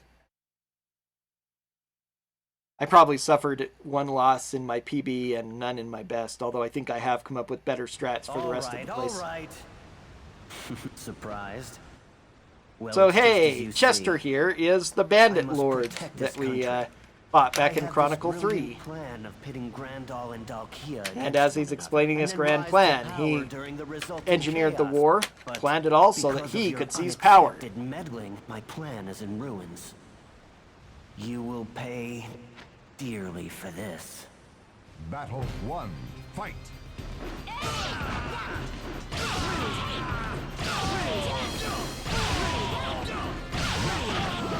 You should really give up. It was a decent match. At least the final fight went well. So now we've dealt with Chester and his grand plan to seize power in Maleta. Maleta is utterly defeated.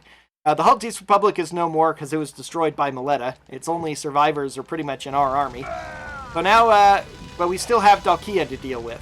So we better go see what Abilia's up to, since we left her in charge and she utterly failed to do anything.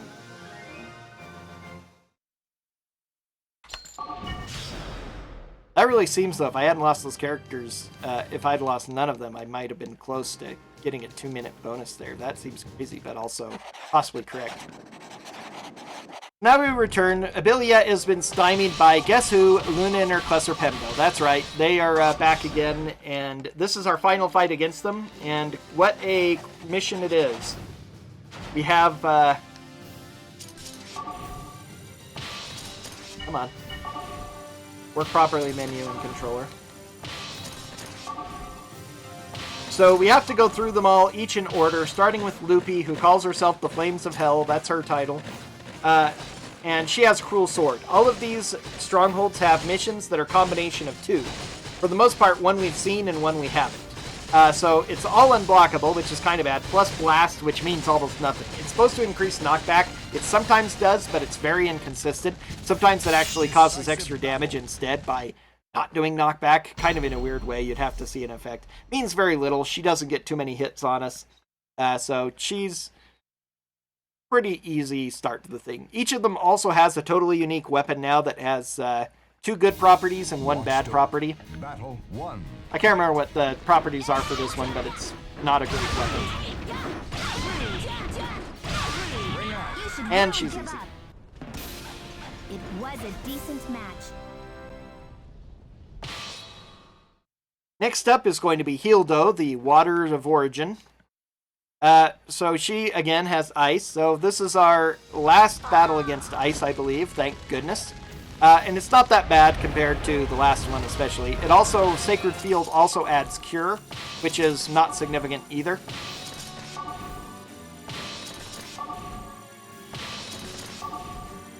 Because Cure restores health a little bit, plus her weapon does, so she gains health back at a pretty decent clip. But we do so much damage with Spin to Win that it is just going to bring her down real fast.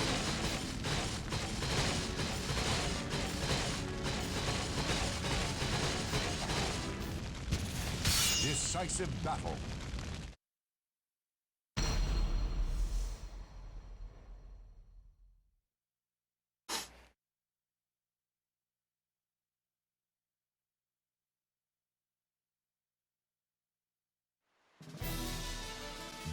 Usually she's got an easy AI, but sometimes she can be very good at hitting me before I get started, and ice makes things difficult. Yep, like that. For some reason that hits mid, even though it should hit high. Okay. It's bad that I've lost that much health, but not super terrible. Luckily, the next fight is also easy. Eloa is the Wind of Creation. So she has a very powerful whirlwind here, and it can be a frustrating whirlwind because if, depending on which direction it's pushing us, where we are in the whirlwind circle relative to Eloa, it may push us farther away from her, so the hits can't land unless she decides to get up in a particular way. But for the most part, Eloa is really weak. The secondary thing of her Holy Wings is Aerial Wind, which is a strange effect that you really will never see. It causes you to, if you get hit up with a knock-up attack, as it were, that knocks you into the air, it causes you to go flying way higher, float like a feather for several seconds before coming down. Naturally, it's bad for speedruns, but it's... The funny thing is that Eloa has only like 2 attacks in her entire repertoire with these kunai that will do that kind of knock-up effect, and she almost never uses them. So you almost never see it. I've seen it like once or twice, all the times I've played this game. If we see it, it's like to be celebrated just because of its rarity. One, fight. Darling.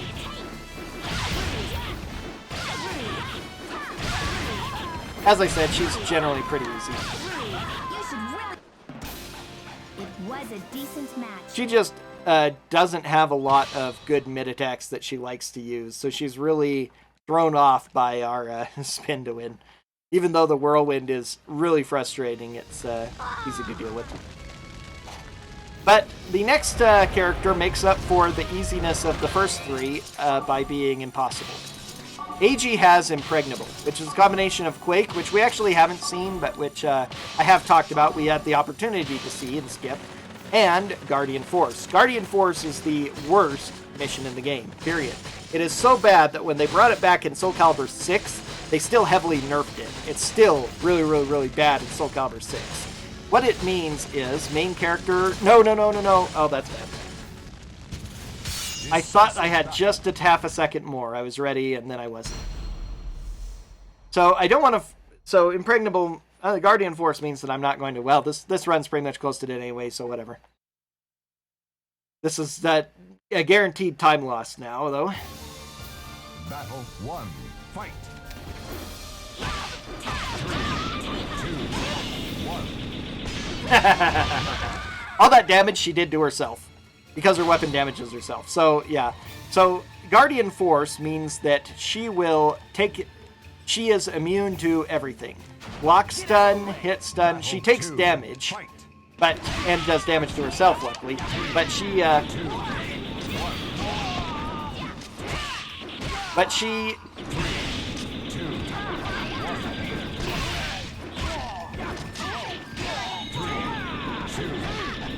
But as you notice, she doesn't suffer from block effects, or getting hits, stunned by getting hit, any of that.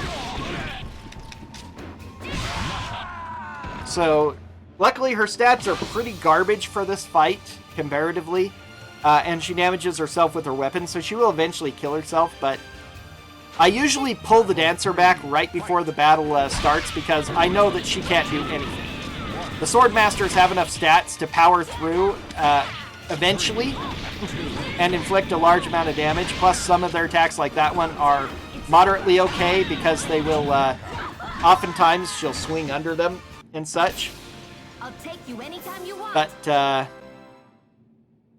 it's just always bad. So, I almost always lose one Swordmaster. I'm guaranteed to lose my Dancer, so it's pointless to even use her most of the time. Again, I thought that I was just in time to remove her, but I wasn't. I was just out of time. So that's a free loss there. If I get... I think once in all my speedruns, I have managed to... not including my New Game Plus, where that was easy. But only one time did I ever, in a normal speedrun, actually beat her with my first character who fought her. All the rest of the time, she's she gets at least one character, and that's fine. That's considered normal. But again, I'm going to have another time loss because I lost 2 characters, which is bad. One is what I expect, one is normal. If I get 0, ever by any lucky chance, that's super great, but I can't expect it. And so because of battles like this, it's pretty much impossible for me to ever do a deathless run. My overall deaths in the game are usually in just barely double digits, but a deathless run is essentially impossible. Battle.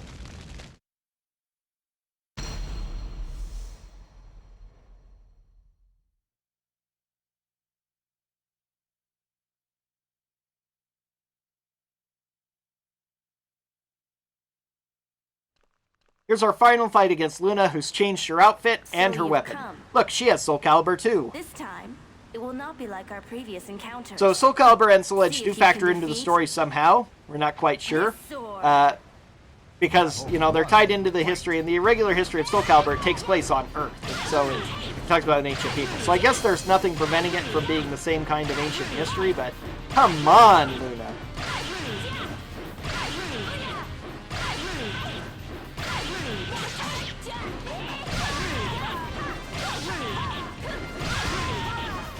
That kind of a situation where she actually will just hold block is extremely rare.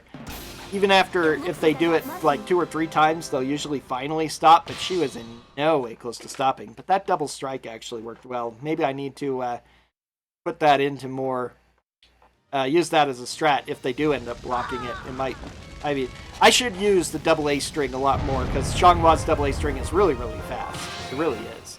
I just am too sometimes overwhelmed by the power of my own spin to win. Okay, so there's another minute lost. Yep. I say it's not quite a minute, it's closer to 50 seconds probably, but I just kind of round 30 seconds for a loss in the final battle, a minute for any other. So this one is interesting because our 2 Soulcalibur characters are split up, and so are our whatchcalls for some reason. I'll actually just start everybody where they are.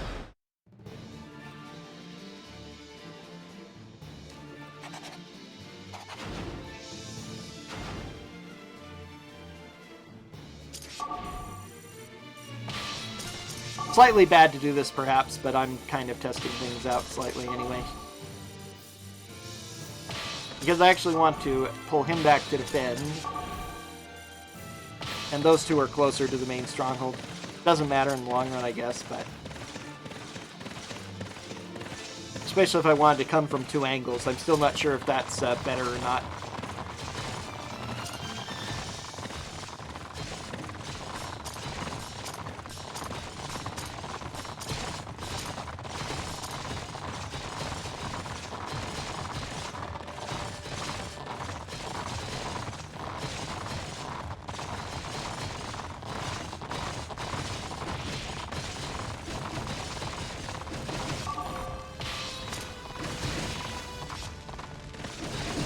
Okay, everybody is ignoring it? Okay, that's actually fine. Unusual, but fine. Alright, we'll just go with that. Whatever.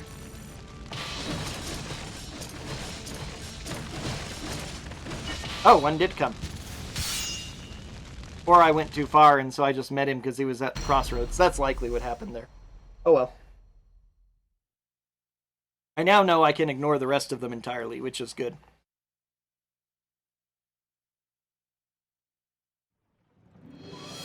This one is only slightly different actually from the any % route because while I have to peel off 2 characters, the fact that I do have starting points way that direction and they're just, it's totally out of the way and everybody else focuses on the middle means that I just have slightly less characters to do most of the conquering with. Once again, the any % is the gold here, so getting a gold is going to be almost impossible. Though there might be a potential for some time save with improved strats here, which I think I actually have. Although again, this one's slightly clumsy.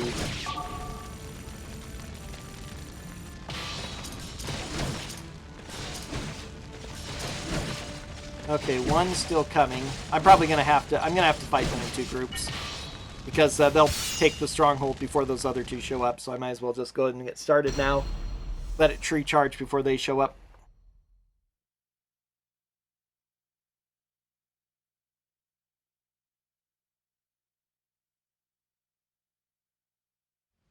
and or have a slight chance of recovering if I end up losing, which is a possibility. Everybody's favorite early casual weapon, the bombs and the dagger. It's called dagger for the most part. It does show the bombs as a separate thing, but really the bombs is what everybody uses. You just spam B plus K to throw bombs, and it's hilarious. Counter hit, and they go flying into the air. Very cheap.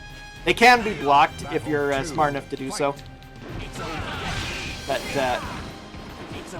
yeah, the dagger itself is just really weak attacks similar to Taki's style with a single weapon, so it's just bad. Which is one of the reasons why Chester is a disappointing enemy and boss all 3 times you fight him, because he's just using the dagger. And they use the bombs on occasion, the real strength of the set, but not nearly enough.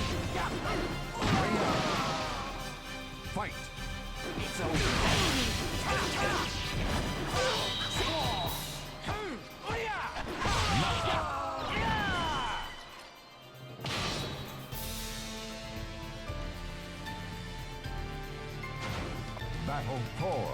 Fight. It's over. Where are you going? Fight. It's over.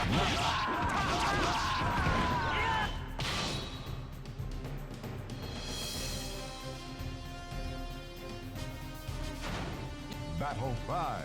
Fight. It's over. It's over.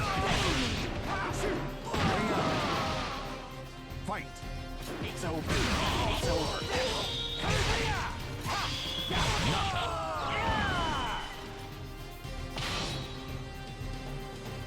The last few times, or not the last few times, I've actually changed it up the last few times, but for a little while here I was using my main character to try and fight these hordes, which was a big mistake, because eventually so many of them are so high level and such good AI that they will eventually wear down my character, and so then I'd end up losing the main stronghold because there's so many of them attacking it, and then I'd lose and have to restart, and my run was dead. So finally I decided I need to use a Swordmaster because they can beat these types of enemies a lot more consistently. It's one of those things I don't think about much, or didn't at least for a long time, but which I've started to think about is where it is more consistent to have them. And normally, like moving my dancer to fight Songmina is another one of those things that should have happened, but I was letting myself be distracted and it's been too long. So I've done SC percentage. Okay, now you wait until the last 2 show up.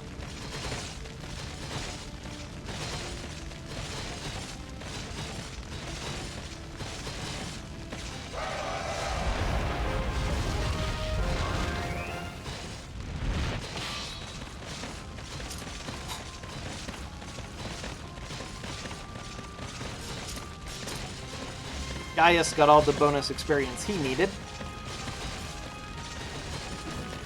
Okay.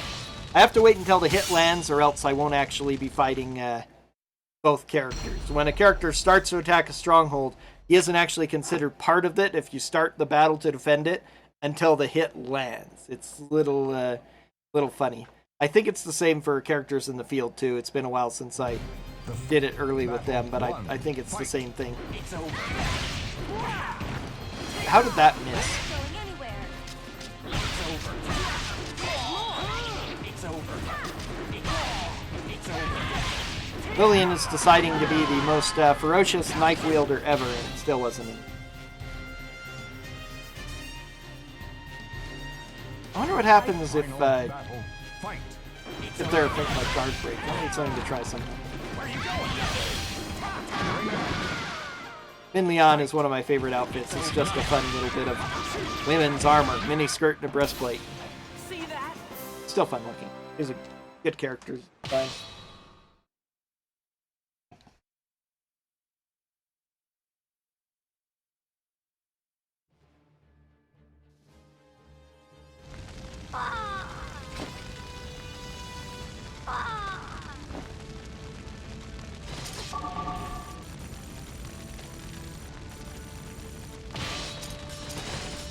Alright, now, Cassandra.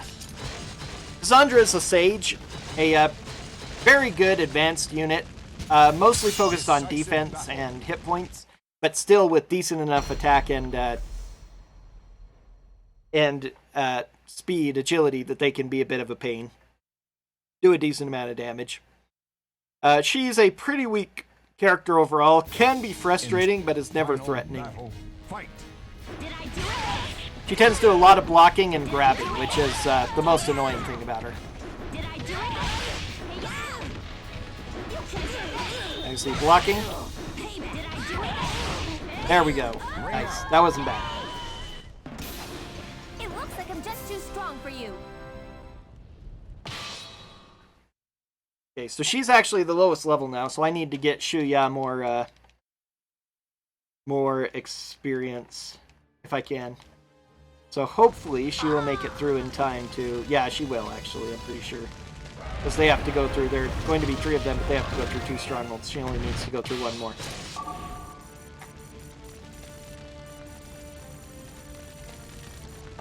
Perfect.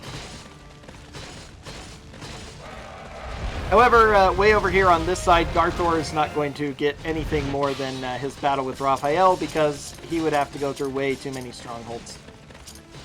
But he gets Raphael out of the way. What are my levels at now? 21, 18, 77, so Garthor will get more. Shuya needs to get those to get up. Kaylee's fine. Daria is actually falling a little bit behind because of the loss that she had. Actually, wouldn't have affected her too much. One of her other earlier losses maybe killed a little bit.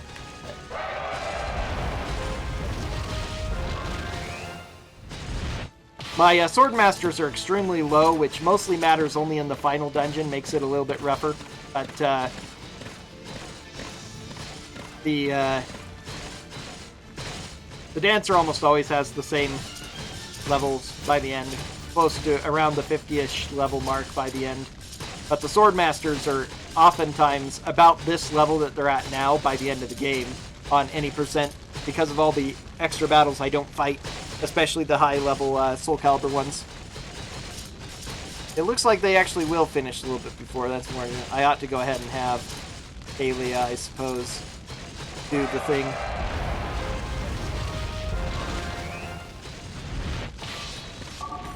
No reason to waste time just to give some experience to another person. She'll have other opportunities.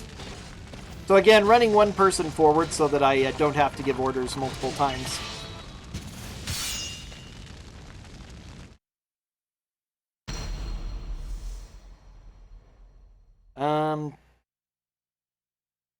Including this one, 4 total total fights left and 5 characters to fight, 5 battles within those. Final battle, As long as I don't fight. lose anyone, that adds more battles, because each of these is considered a battle according to Soulcalibur. Nice and easy. Looks like I I'm ought the to side. be a little bit more proactive. One of the things I've found is that I need to be more proactive about running out and engaging people on roads, because they when they're on roads, we tend to get wide open places a lot more, with which make it easy to ring out, and especially with my Sword Masters fighting, and that gives a lot of extra time and opportunity.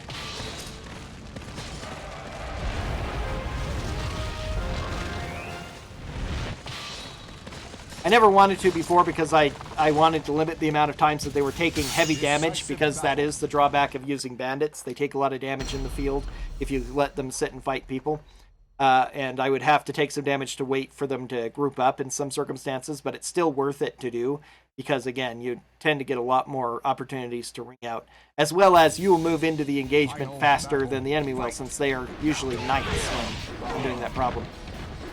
So Raphael is a knight, so he has very high stats, especially defense and strength, but his attack power and agility are nothing to sneeze at either. Knight is one of the 2 best classes of the game outside of the ultimate class Swordmaster, so they are strong.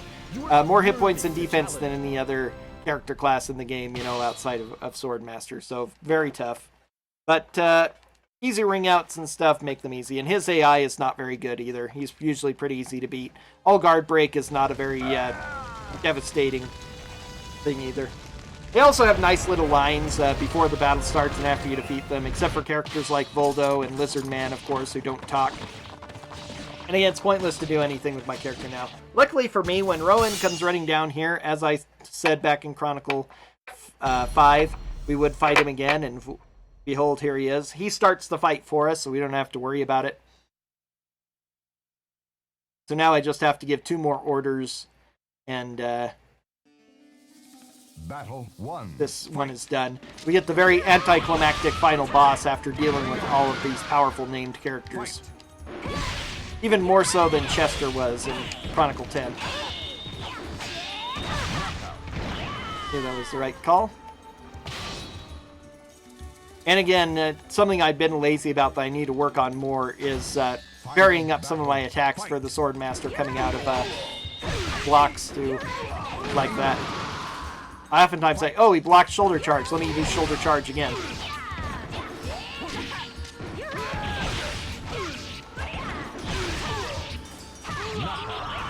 But sometimes other follow-up attacks are better. Looks like I'm going to save some time here. This is going to be a pretty good split overall. As I only have 1 stronghold and 1 enemy left to fight. And I will be going at it with a total of 4 characters eventually. Barely a 4th one. Maybe it doesn't actually save time to even send the character. I've argued with myself about that. I really thought I was going to be closer this time, but took a lot longer than I thought to take on that other one. She'll get some hits in. It will save time eventually.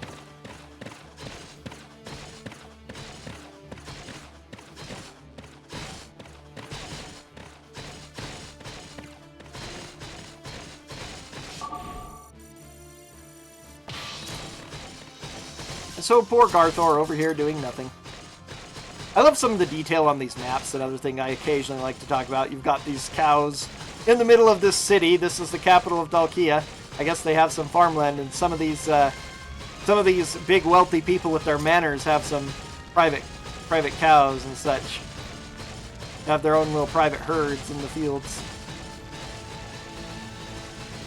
Considering this is a pre-HD game, you know, it's still the fairly early era of 3D graphics at PS2. It's pretty good set of 3D stuff, I think, overall. So less than a minute for this battle, easily. We get a cutscene, but it's a pretty short one, as well as the 2nd mission in a row. We get the wonderful line, and then we'll get it again, and 3 Chronicles to come. 3 Chronicles later, I mean, we'll get it again.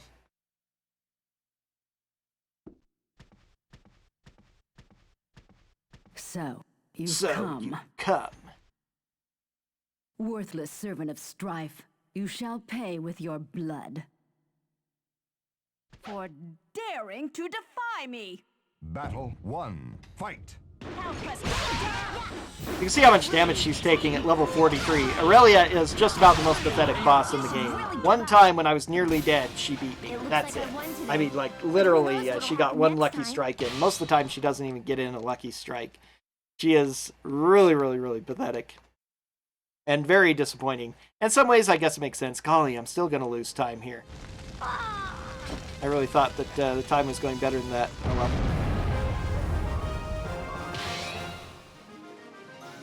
Maybe if I hadn't pulled my character aside from that other one. Oh well. So now, a year has passed, we've conquered Dalkia, we've conquered everyone, we rule the entire continent. But now General Gerardo has suddenly risen up in rebellion against us. What are we going to do about that? How could General Gerardo do such a thing? We don't believe it, but we have to go deal with the traitors. So this one is kind of rough in SC% because we have to devote 2 characters all the way down here. Very annoying. You can see the difference between my PB split and my gold split for this because, again, I didn't clear any of my PB splits when I did... I didn't clear any of my gold splits when I updated this from any percent to SC%. I basically copied all my any percent splits. I actually did that with a purpose. It wasn't just laziness, it was because I wanted to see how much longer it would take. I was afraid it would be a little bit more than the 45-ish minutes it ended up being. It'd be closer to like 2 hours or something. I had no idea really about anything about speedrunning or the times for it. Turned out to be less than an hour, which was satisfactory to me. I can spend an extra almost hour at this game in order to fight the Soulcalibur battles because they're fun. And since then, I've just been kind of lazy about clearing them, especially since I've done so many before. I ought to go ahead and just clear all of my golds now, just be done, and let whatever my current things are be gold, and then I'd get some more gold, which would feel fun. Wouldn't really affect things, but it is true that it seems to give a lot of bad information about whether I'm on pace or not, or having a particularly good split or not. Now, battle 1. Fight. Did I do it? You can't get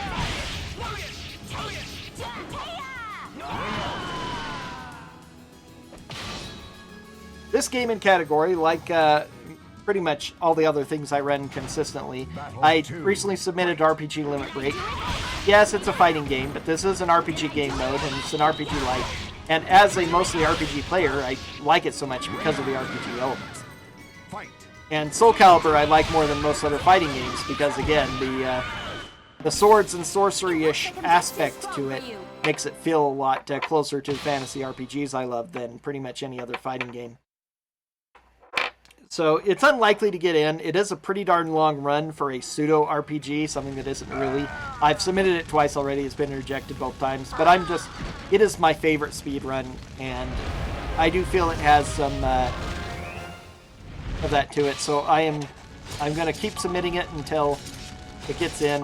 You know, whatever. Generalness be darned. I don't want to fortify that actually. What am I thinking? Decisive battle.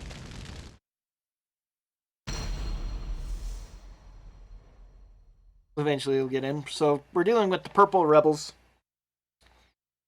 So there are 3 coastal Calibur characters on this map. Since a year has passed, it isn't as big a deal in my actual speedrun categories, but when you're playing this game casually, you're probably using certain of your actual soldiers a lot more, the ones that they provide you with, especially Mega, who's a high-powered samurai with a katana, so he can do the same things that I'm doing with the Swordmaster.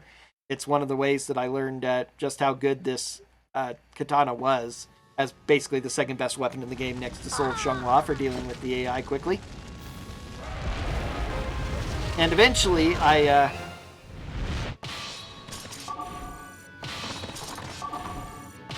Okay, now usually one person comes out, yeah, so I should have not done the double thing. Oh well. But they've taken all of them away from us. Abelia has been appointed our second in command for the anti-task force, but we lost all the rest of our characters and we got 3 new ones, 2 of which are really awful. One of them is an assassin with kunai, which is a really strong thing, so Tina is she's also our primary other aide and the most talkative one and is useful, but the other 2, oh god, I never want to use Yui Lan or Luca. They're bad. You should really give up. They are bad. It was a Even if decent match. Delia is better than them, really. Such a hard choice when I'm playing MCO, which I will be doing soon here as well, just for kicks. Because I've also submitted that to RPG Limit Break, and I would like to get a little bit better at that one. Oh, he's still continuing. Awesome. Didn't quite make it in the fight. So, but anyway, not only do we not have all the rest of our troops, we're also down to 4, and we have to deal with 3 Soulcalibur characters, split up, including in this one dead-end area. It is so far out of the way, but this is where Keelik and Shonghua are, and they're together. This is the first time we have to fight them together, and they have reserve offense up, which is a lot more dangerous mission than it seems. Luckily, they are low-level, low-class characters, Monk and Dancer. You know, Shonghua, of course, Dancer, you know that if you've been seeing me do it. They are, whatever classes are allowed to use their weapon, which in all cases is one except for Kira, who can be Assassin or Thief, but she's an Assassin because that's the more powerful class, obviously.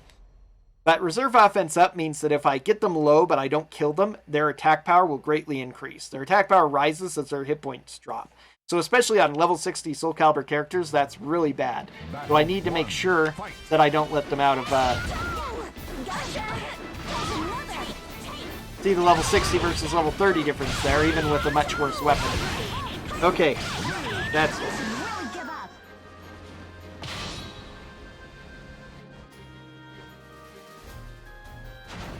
Battle 2. Fight. Okay, they decide to be nice. Good fight, good fight. Alright. It looks like I won today, but who knows what'll happen next time. Alright, so Dancer victorious. Now we just have to deal with Maxi, who is actually a lot less of a problem, even though he is an all-unblockable. You would think that a Soulcalibur character in all-unblockable would be one of the most horrible things, because he can attack and kill us easily if he so decides, but once again, the AI for all-unblockable is... I'm not sure if it was on purpose or not, but it really seems like they deliberately toned it down, so that the odds of it causing problems, so that the odds of them just totally killing you with you unable to do nothing, with you unable to do anything, is very low. And also Maxi, of course, has... Although he can attack very fast and has some good attacks, Maxi is one of my least favorite styles to use because his attacks are very wide. He does several very quick attacks in succession and then has to stop and do a lot of posturing and waving around of his weapon before he can attack again. And so he gives plenty of opportunities where he's open for you to start devastating him with shoulder charge. And actually, shoulder charge usually comes out a lot faster than any of his attacks anyway, so he's generally not a problem. I don't think I've ever lost to him before, but, you know, there's always a first time for everything, especially on an incredibly bad run like this. Battle 1. Fight.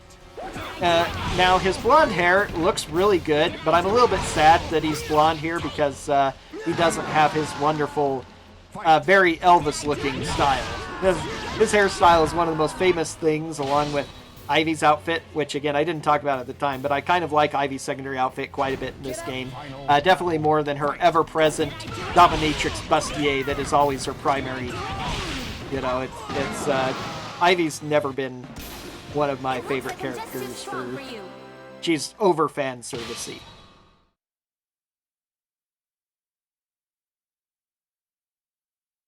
Maxi, on the other hand, his super bizarre outfit there really, it looks good in any case. And again, I do like the blonde hair, but I do every time I see him blonde, I still miss a little bit the whole Elvis look. The Elvis pompadour is really, really good on him.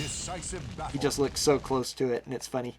Which is especially weird, because he's supposed to be pseudo-Japanese, Ryuken. He's Okinawa, I think, is where he's actually from. Although I think he's, with a name like Maxi, that isn't an Okinawan name at all.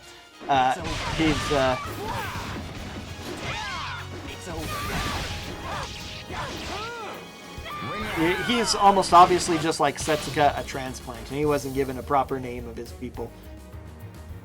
His history is actually kind of mysterious in its way, too.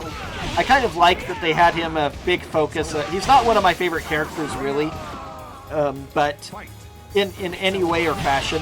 But I still do think he's a good character. I like most of the characters and everything in this game. I love Soulcalibur and a lot of things about it. But I really liked how they used him in Libra of Souls as your first major Soulcalibur character guide, revealing that much about his pirate history and stuff and his semi-pirate companions and everything was a really good development for him, I feel. Fight. It's over.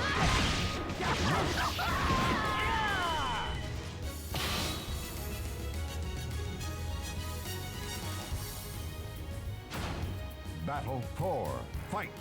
It's over. It's over. Ring out.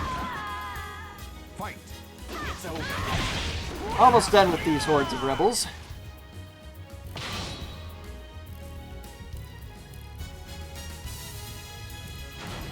Final. And now we have our Ninja Maid. All of you who like Ninja Maids from things like Vanguard Bandits, hooray for Ninja Ring Maids. out. Fight. It's over.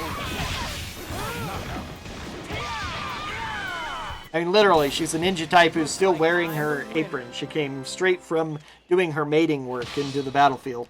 That's dedication, I suppose. Maybe she thinks her apron will keep her from getting dirty in the thing? One of the very fun things about this game is seeing what they do with all of the unique characters. Some of them are kind of weird and funky, and I didn't comment too much on what I call the spoony bards in this level much this time around. I'm kind of afraid that some people might find it insulting. I'm not trying to insult anybody with it, but just they are very interesting outfits, and they're wielding tambourines, which is always a hilarious thing to be watching anybody use. Tambourines are a very funky weapon style, but yeah, they're pretty glorious overall. And yes, the one level 3 is still faster to go through than the level 1 and level 2. One of the things I haven't talked about, but which gives me difficulty with trying to direct people, it hasn't come up as much here, although since I was a little bit distracted talking about AG this time, I didn't.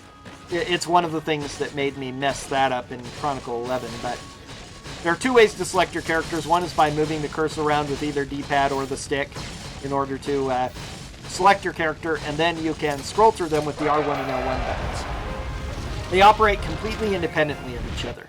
If I use the R1 to go to Shuya, and then I select Garthor automatically, and then I press R1, it goes to the person who is after Shuya, who would be, I forgot what I call him now, Gaius. And if I went L1, it would go back to Garthor, who I just gave orders to.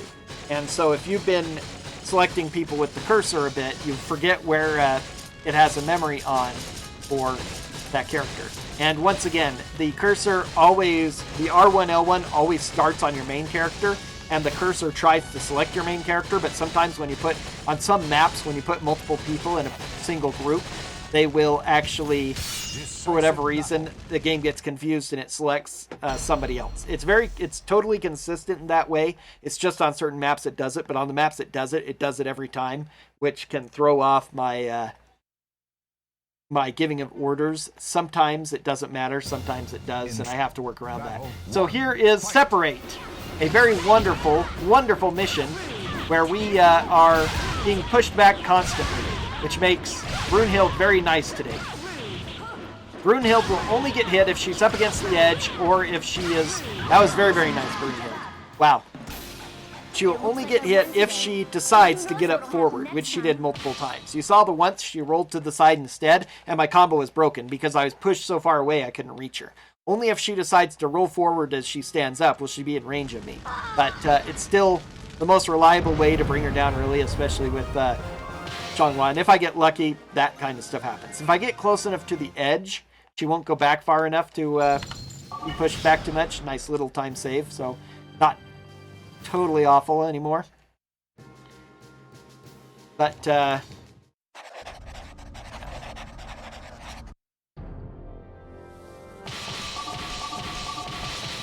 4, 4.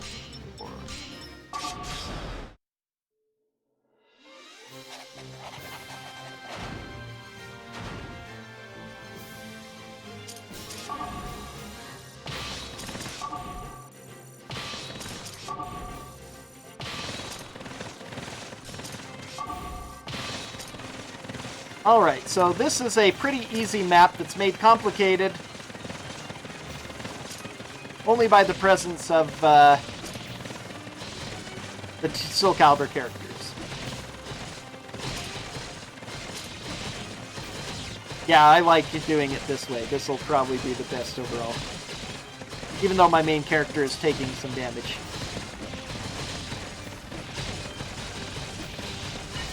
Luckily, these characters are extremely weak, so even though they got to do a lot of damage to me, and again, this is how weak bandits are, even though these are the weakest characters in the game in the field, their stats are literally super nerfed for this fight to make this an easy, strong Chronicle.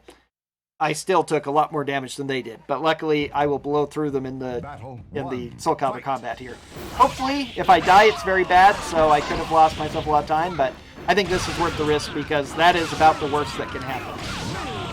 This guy absolutely decided to be a hero. He still couldn't kill me. Of course, I've taken a lot more damage than I like, but oh well. Battle 2. Fight. Darn it. There we go. See, I two-shot that dancer. So the real danger here is that if my main this is a assassination attack in the middle of the night. The rebels somehow surrounded us and we don't know how. Because we're in the middle of our army camp. There's actually a reason for this that they get to later, they explain. I'm sorry, but I must move on. So to simulate that, if our character is defeated, they've succeeded in their mission, they've assassinated our main character, and instead of recovering, we're dead and we have to restart the Chronicle. But, again, with the exception of Mitsurugi and Taki, who are our two Soulcalibur characters here, the rest are really, really easy, so we really don't care. Now, Mitsurugi is a samurai, so he's very powerful. Of course he's a samurai.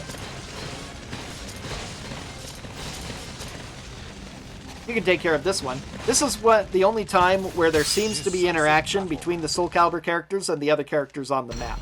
Ignis, when you're about to fight Mitsurugi, suddenly interrupts, "You can take this one," as if he's implying that Mitsurugi is a hired hand, a hired sword, to, that they've hired him to help out in the fight. He's very dangerous because he's a samurai, highest attack power in the game, pretty much. Even more than sword masters, unless they're level 99. It's a weird thing. So he does a lot of damage since he's level 60. Luckily, we get a lot of life back and we do a decent amount of damage ourselves. Their other stats are pretty middling, but being level 60 means that they still have good hit points and defense. But, okay, that can be a rough fight. Mitsurugi can kill one of my sword masters, which doesn't happen often. Luckily, we were able to overcome him. He got a hit or two in, but was definitely not the worst fight ever for him.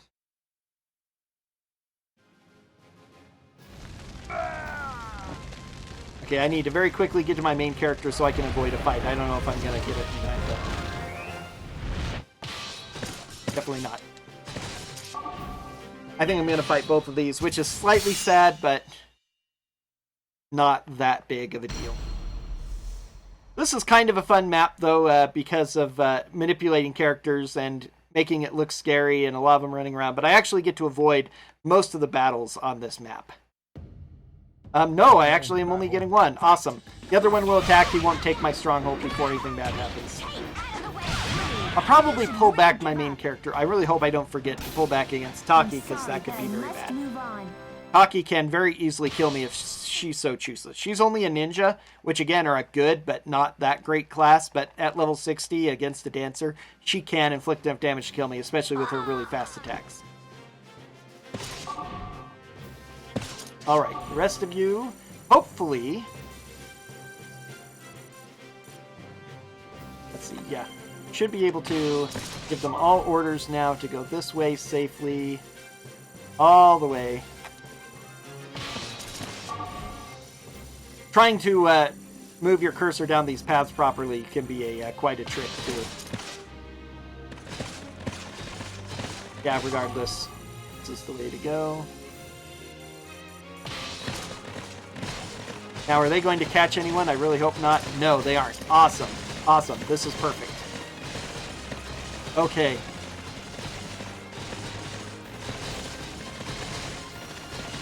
So now I've got them all in a flex, running everywhere, taking strongholds that don't matter, attacking my main stronghold, but I'll get to the end before they can get through my main stronghold with those troops.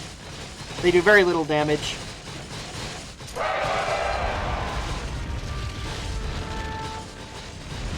To a hit.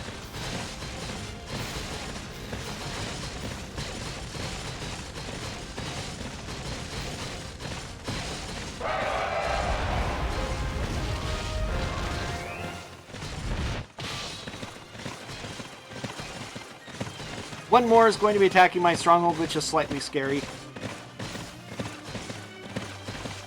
Going to have the time it's going to take him to get it, but I think we'll still be okay. Because even though we're taking through a lot more strongholds, we do 4 times as much damage as those two do, and, oh, more than that, most of the time, especially against these ones.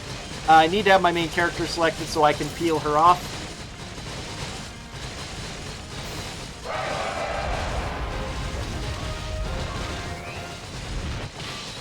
The running time is the biggest thing. I'm not making any hit point progress during this moment, but I do 4 times as much to their main stronghold as they are doing to mine. But if they take my main stronghold, I do lose, and I have to restart everything, and then it's a really dead run. So we will see if my slightly adjusted strats are bad or not.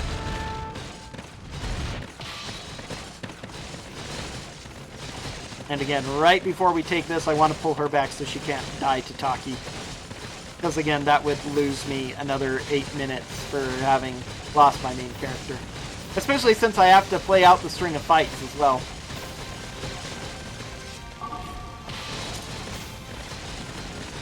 So Taki talks with Abilia.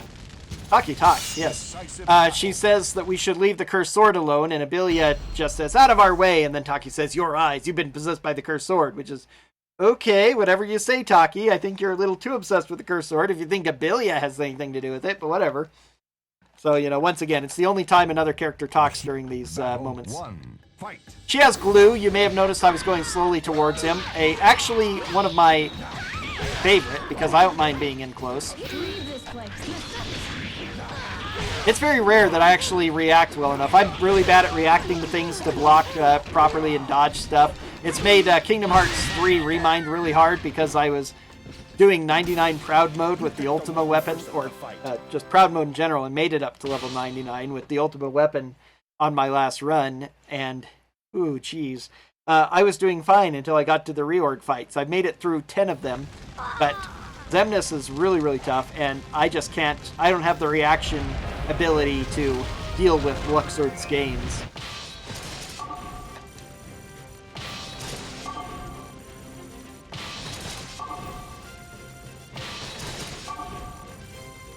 Okay, how's my main stronghold looking?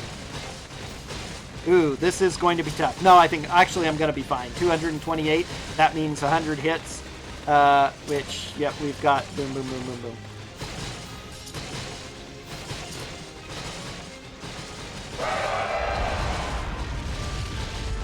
My any percent run is equally scary at times. Oh yeah, but I'm totally good. I can even peel off my main character again, just to be extra safe. Usually this boss is really weak. He's only 23rd level as well, but it's still a little bit safer. Since my character's half dead, I don't want to take too much of a risk. Go ahead and pull her away, so she doesn't get involved in the fight. And so, after this battle, one of our characters, again, Tina, the most talkative of them, is just shocked because there's Brandal paraphernalia in this tent, you know, banners and stuff, and apparently orders and things. And Abilia dismisses it, saying, well, they are rebels. They were part of Grandal. They have, you know, they still believe in the country. It's sad that they think that they have to go against the Emperor. But we later on figure out that these rebels, and it's kind of implied in the opening statements as well, so that the Emperor actually sent these after us. That he suspects that, like Gerardo, we will betray him as well. Sounds like a great idea to me. And so he's trying to wipe us out and make it look like the rebels did it. And, you know, deal with two birds, one stone. Then he trusts Abilia will be able to finish off the rebels afterwards. Which, I don't know if she could defeat Gerardo, but, you know, whatever. Very nice time save there. Very good save from how I did that strat now. So now we get General Gerardo.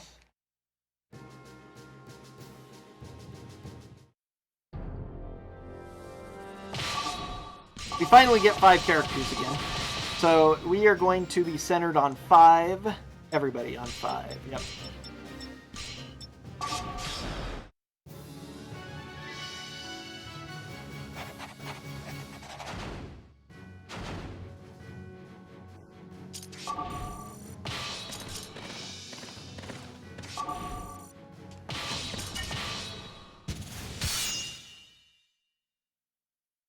So this is quite a bit different strat than any percent. In my any percent strat, which I failed to do properly in my, and then PB'd on it, which really makes me feel awful. I need to get another any percent run in so that I can get a better PB, maybe even close to exactly 3 hours using the strat right. But I finally figured out a way to avoid fighting the 2 characters who will join me, which not only saves time in this scenario, it actually saves it in the next scenario because there's a lot of text boxes you skip. There's a lot of dialogue between whoever you defeat first and who joins you in the next Chronicle and your party. And when they don't join, if you can avoid fighting them, you skip all that dialogue and it saves several seconds additionally. So that's really nice. But you can't do that in SC percent. So I'm using an old strat basically for heading straight down the middle. Means I'll have to fight a lot of guys, but it's the only way that I can get to Voldo and Yoshimitsu easily. Voldo in particular. Yoshimitsu I could, by roundabout way, would be okay, but this is the only one here. So we'll be fighting most of the enemies. Decisive battle. in this Chronicle.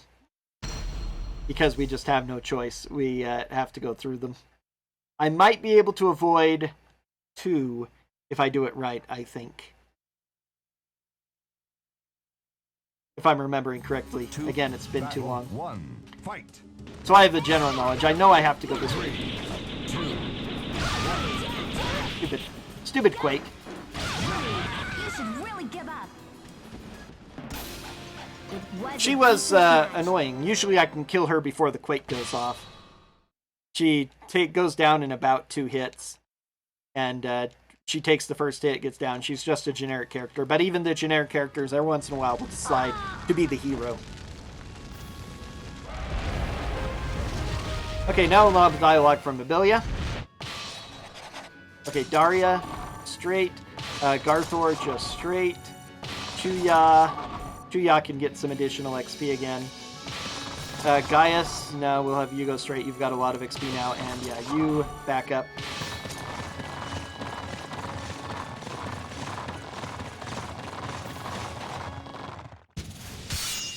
Okay, so I need to go back twice to get to her to give her her order immediately.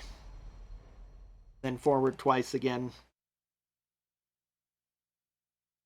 I want to fight only 2 of those guys in the south and not all 4. Those are like the only 2 I can avoid, so I want to do it if I possibly can. Battle.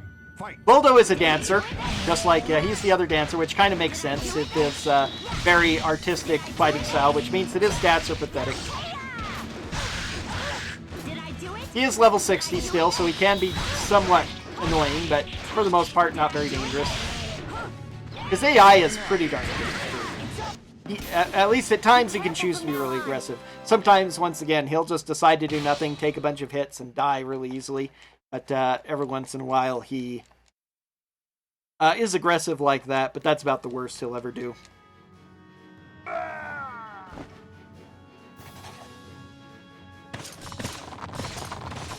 Darn it, I'm not doing this right.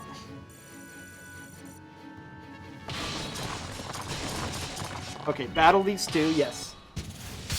Maybe I'm battling all 3 right now. In which case, it'll be a little bit safer. No, I am only battling 2, good. And that will allow me to fortify this up so it'll have a little bit more strength, run back to the main stronghold, and then charge to the end. We'll still be involved. Battle 1. Fight.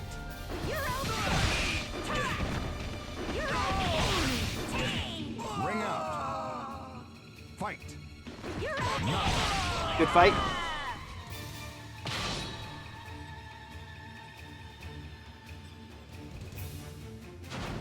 Final battle. Fight. Ring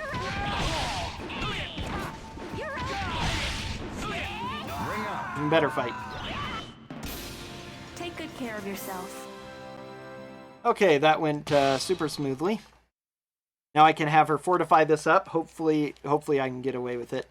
Otherwise, I'm probably going to have to fight one more battle. And then I'll be totally safe. But because the biggest danger here, as I'm trying to avoid as many fights as I can, is that, good, I get the fortify off as well. Adds 50 hit points to it and reduces the time that I have to worry about my stronghold being under attack. The biggest thing is that unlike last time where my stronghold was bigger and so I could ignore it, this time my stronghold is actually smaller than the enemies and has less hit points, so I have to try and prevent it from taking damage as much as possible. A couple of them are splitting off. That's good. And those 2 haven't moved yet. So yeah, I should be fine, provided I can kill Yoshimitsu in a single hit. Battle 1. Fight.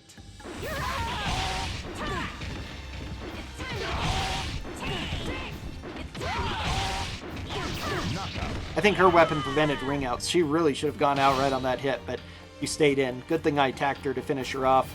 Sometimes I'm sure that a ring out will come, and so I let my guard down and don't do follow-ups. Because it's kind of a thing you have to worry about too, because you actually only delay the victory if you try to ring somebody out and they are already in the process of getting hit by ring out. They won't take more damage.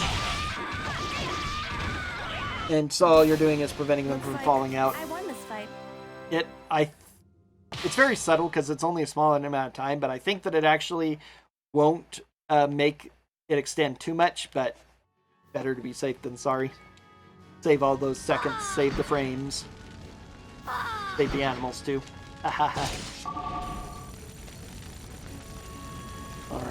straight to the end.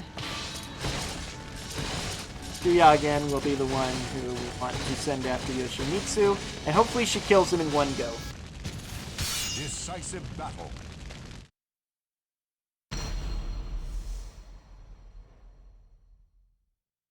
After this, it's just going to be the Gerardo fight, and Gerardo is once again our second of our 3 Guardian Force fights, which is scary. And here's another ninja maid, or battle maid. She's more a monk. She's a monk, actually, not a ninja with the nunchaku, but still very much maid outfit, maid headdress, dress, and everything. And, you know, going to battle with the nunchaka. There seem to be a lot more of those in the rebel army of Gerardo, and I wonder if that was actually on purpose. Make it seem like a lot of these great, you know, the greatest warriors are doing out of your housewives and your maids and stuff, and rather than the actual soldiers. Okay, Gaius, onward. I need to go back to Shuya,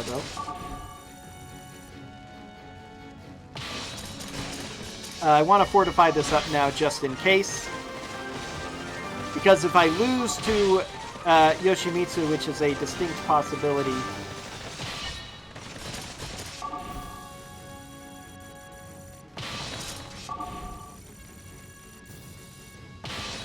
especially since she's already damaged. Yoshimitsu, again, is a samurai. He's generally pretty easy, but if he decides to do his aggressive attacks, he'll do a lot of damage, and he can take me out. And if that happens, I don't have much backup, and I need all 5 of my characters as close as possible to Gerardo. So, increasing this to level 3, you can't fortify when an enemy is attacking it. So, for absolute safety, I had to fortify it here, because I wouldn't get a chance to try again. Oh, blast! Yeah, that's what I was afraid of. Something like this happening. Did I do it? Although, again, that's why I don't mind that it does an instant kill, because this gives me, hey, a chance to recover. It means she's going to be the first one against Gerardo, and she's going to die instantly, but, oh well, at least she didn't end up dying herself. That would have wasted more time.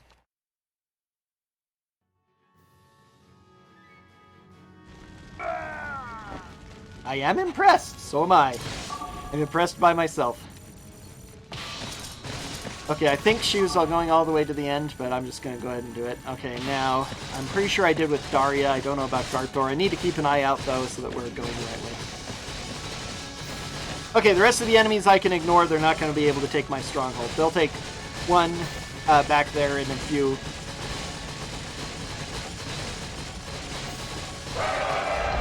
Let's make sure that everybody is on the end to Gerardo. Looks like they are. Good.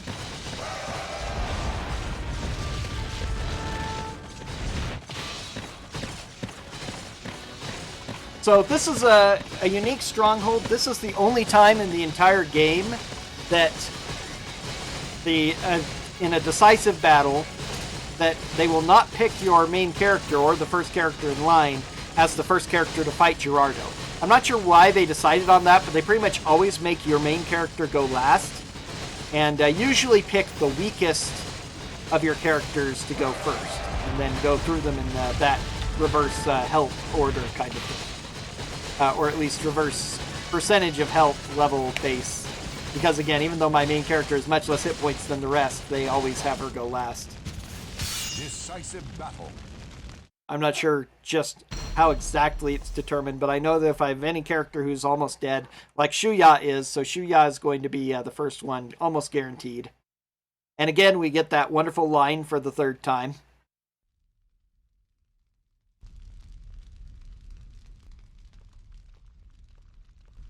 So you come. Battle. And no, they picked Kalia. Okay, that's interesting. Why am I using that? I want to use this. That's the ideal thing. Now, I've never beaten him with a single character. That would be awesome. Losing 1 character is actually really, really good and not common. Using 2 is average and more than acceptable. Losing 3 is bad. Oh, blast. How did that hit her? She should have gone above him first. And now I'm dead. Because, unfortunately, my weapon life draining means that was not nearly as much health as I wanted to do with her first.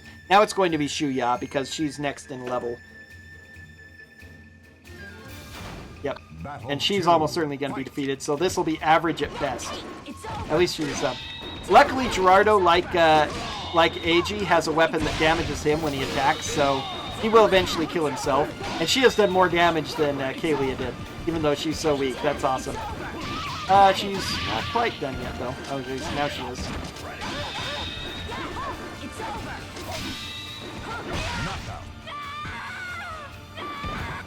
Okay. So this is roundabout average. This isn't bad. I'm gonna gain some time back, too. Okay, hopefully Garthor should be able to finish him. Gonna be pretty close, because he has almost no... He loses a lot of health when he does that, because it's a lot of attacks. Every effective swing. Again, we don't want him doing grabs, because that doesn't drain his health either, so...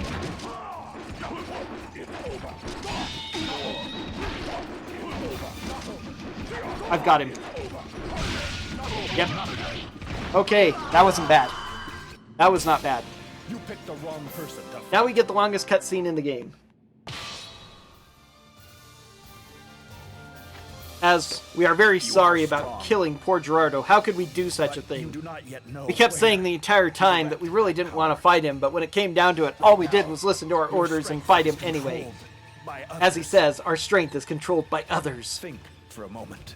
For whom do you wield your power? For what purpose? And against whom? I would actually speak along with this, but because of Elgato not capturing... because of the delay of it, it wouldn't match up.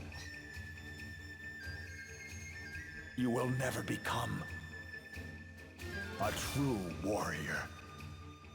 Stab! Ugh! What? What's that? That's Soul Edge. Holy cow! Why does Emperor Strife have Soul Edge? We don't know. We're confused. We're very confused. Made 2 minutes up. That's nice. I'm actually back to near PB pace. Very close. And if that's the case, then that means that I can very easily get a sub 340 if I can just execute properly on my earlier ones.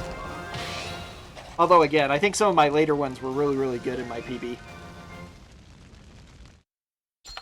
Look how I am 13 seconds ahead. Woo! Nice. Despite having that rough, not very good Gerardo fight.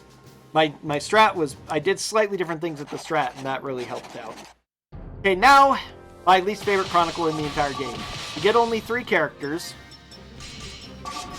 And not only that, we have to fight 3 Soulcalibur characters. Yeah, fun, right?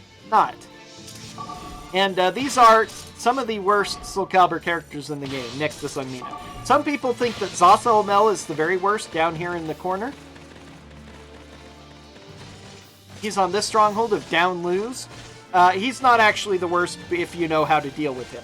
Down lose is exactly what it says. When you fall down, you lose. You get shot up into the air like a bomb. It's funny. And he is very good at being programmed to do it to you. So he can be really frustrating and nasty until you learn how to deal with him. And then it's easy and it's fun. What you do is you use Sword Masters and you shoulder charge and you get him more than 90% of the time. So that's what we're going to do. When I use my Dancer, they win only about 50% of the time. So I'm going to ignore him with the Dancer. But it's the other fight that's the really bad one, and the potential to kill what remains of this run.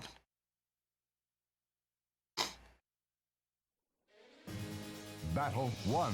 Fight! You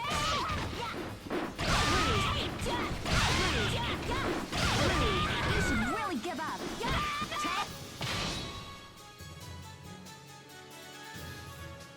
So, at first it doesn't seem too bad. We're fighting some level 16 Grandolph generic troops. Super duper easy, yeah. Whatever. You should really give up. But it's about to get a lot worse, very quickly. We have only a couple more Grandal soldiers that we'll be fighting, and then we'll be fighting the Grandal Elite. Battle 3. The game kind of talks about this a little bit, but it's something that you pretty much notice by playing the game. Once we get past these generic guys, most of the enemies we're going to be fighting from here on are going to be level high 40s, low 50s, ridiculously high-powered levels compared to what we were just facing in non-bosses. With very good AI, all dressed in the Grandal red. We are now Arceus blue, for whatever reason. The alternate Grandal color, as I said before. Rather than being the purple rebels, so bad if you like purple, but good if you're pretty much anybody else. Because again, Arceus has a fancier flag too. I really like the Arceus banner. Hard to say if I love dragons too, so it's hard to say if I like the Grandal banner better with its much simpler but still cool dragon. And it's red, which is my favorite color. So double win there. Still, Arceus is probably the second best flag in the game anyway, even regardless of color. It's got to be everybody's second favorite, I would think. But these red Grandal troops, like, for example, Fenglin right here. Fenglin.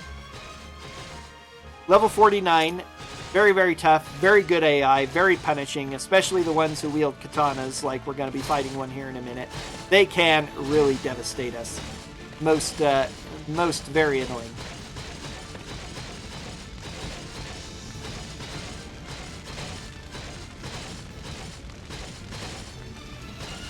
So I do have a neat little strat here, which works pretty nicely for avoiding some of the fights. If I can get it to work properly, we'll see if I can.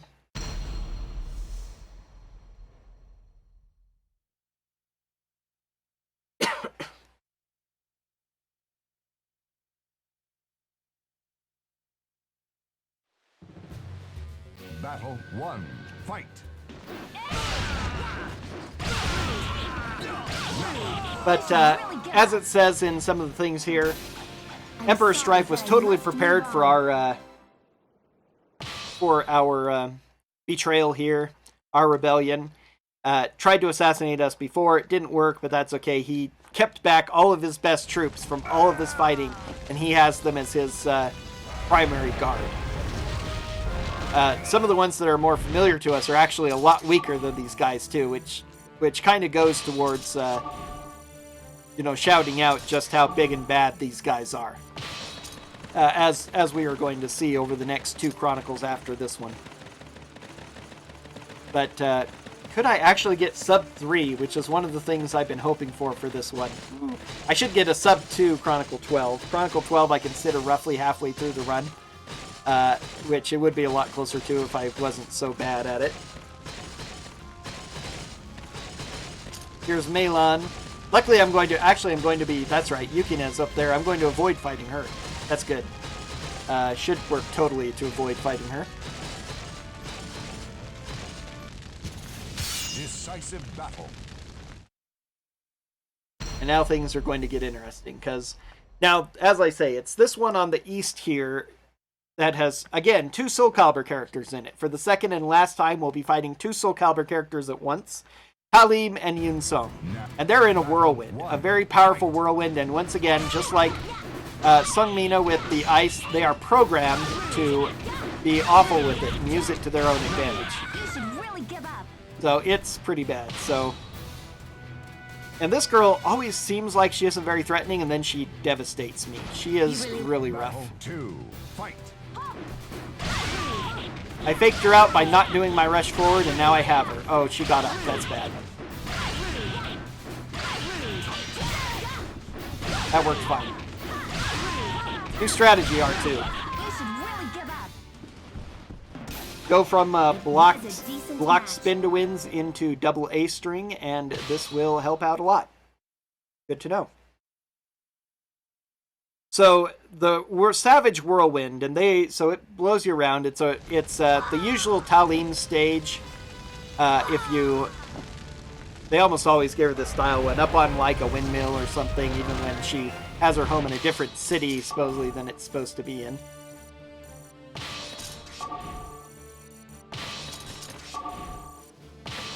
Meanwhile, we're going to fortify this up for a couple of reasons, both recovery safety and protection safety. And now we're going to lure in this enemy.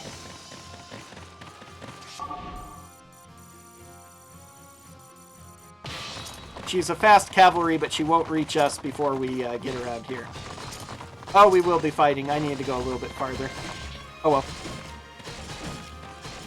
Actually, maybe I can do a second funky strat to get the other one out of the way. Now that she's attacking that, she's going to be... yeah, it'll be faster than a fight, so I think I am going to do it. Maybe I could go a little bit farther, and then I would save even more time, but oh well. I messed up slightly. So that will get rid of her, so I won't have to fight her.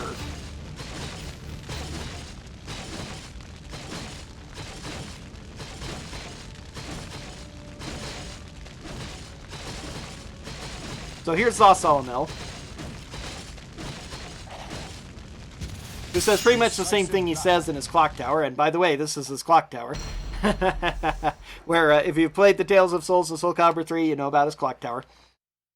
With the infamous gear interactive cutscene, the first interactive cutscene you have to deal with in the course of this game, probably.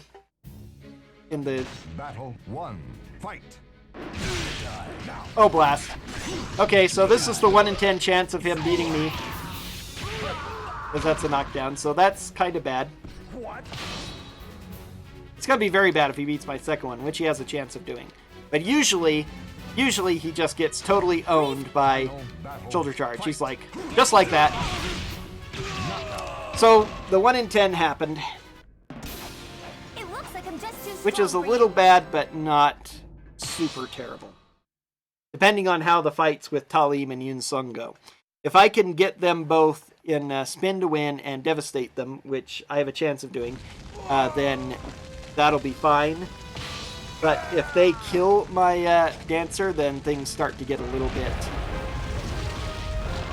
messy.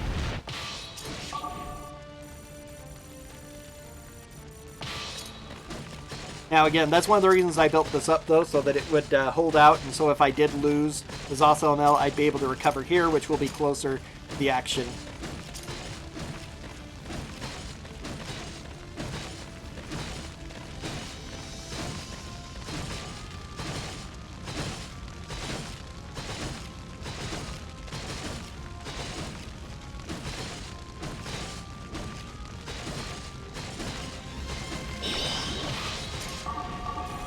Alright, just go straight to there, because you're not going to make it to there in time.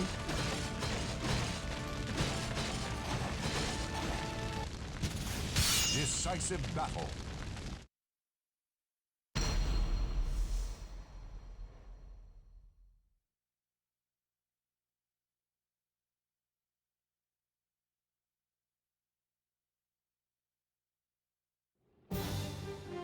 Battle 1. Fight. Win, And we're off to a great start. win. You should Not win. what I... You should No, win. no, no! No! Please, don't get up. Wind! Ring out. Fight. You can't get away. How did that...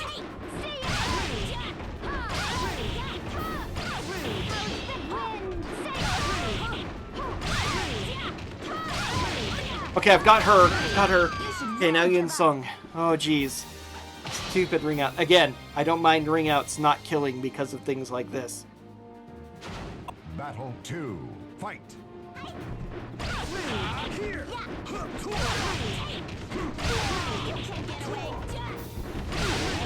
Luckily, he's a thief, so he's super weak and so.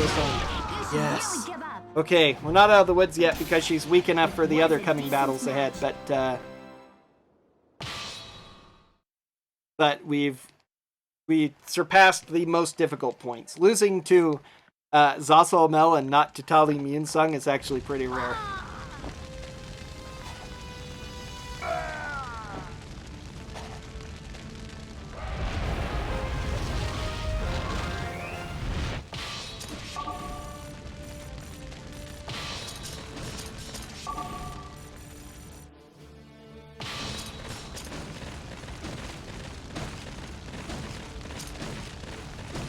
Okay, good. Lured her out. And now we go this way.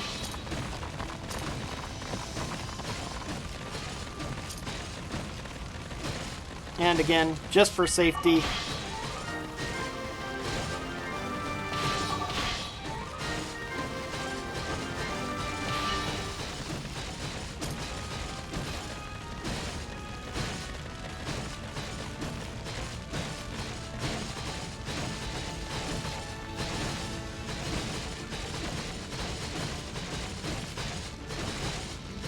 It was actually my sister, who is my also #1 fan of these speedruns, who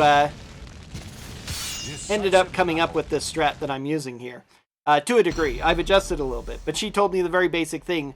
I used to go down, I'm pointing as if you can look at the screen, that's one of the things I do. So when you defeat Yunsung and Talim, you can go through the southern part and go through that big stronghold on the way to there, or you can take this northern path. And I always used to take the southern path instead and go back through there because it would actually, because of this character.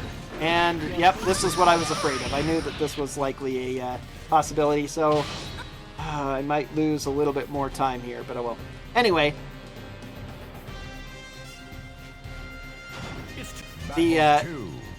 this character here will, if you would go through the southern route first, she will rush back to defend that stronghold instead, and you'll fight her there. And again, because of the load times of multiple battles, I would much prefer to fight less. So I thought, even though it's a bigger stronghold, fighting two like that would probably save time. But then she suggested coming up this way because it's a much smaller stronghold to get through, and I thought, really? Not a bad idea, especially when I figured out that I could manipulate these two, who I always have to struggle through in any percent and used to always have to struggle through in this, but I get to avoid two of the nastier fights in this Chronicle. It doesn't make up for having to do the Soulcalibur fights. Those are much worse, but it's still better than fighting all of them, which is what I ended up doing. I pretty much used to fight every character on this map, essentially. Now I don't. I only fight these ones. I don't fight those two now, which does save a little bit of time.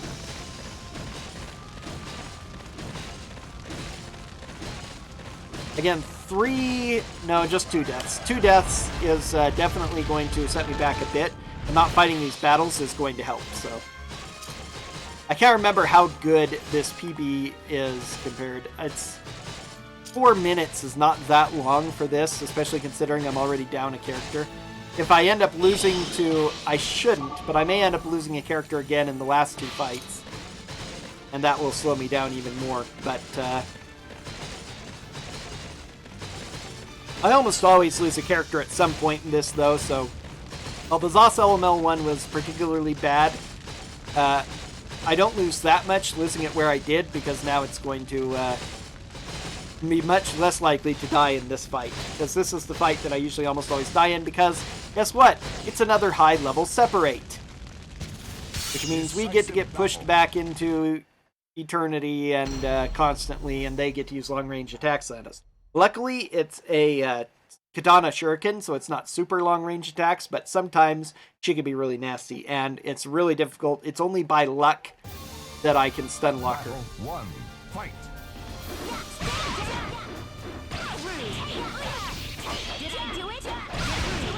You didn't do it. Oh, luck is with me, mostly. Yes, okay, that was a good fight. Good fight. Okay.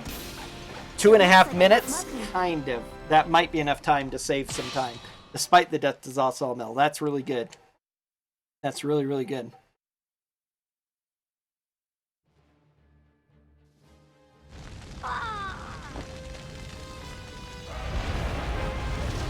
Four Soulcalibur characters left. If you're a super expert and you've been paying attention, can you name them all? All the ones that we have left, before rather, you know, not all the ones we fought this far, because we don't want to do that. So that ended up being a waste of time, but I'll remember that for next time. I think that that was still good, but since I ended up taking that thing anyway, if I had died, well, I didn't die. If I died with the character, I need to boost it. Otherwise, I can leave it alone, and that'll save a small amount of time. And now this is really hilarious. She's like, oh crap, I gotta run back and help defend. You're a cavalry lady. You're not gonna get through it in time. What a joke.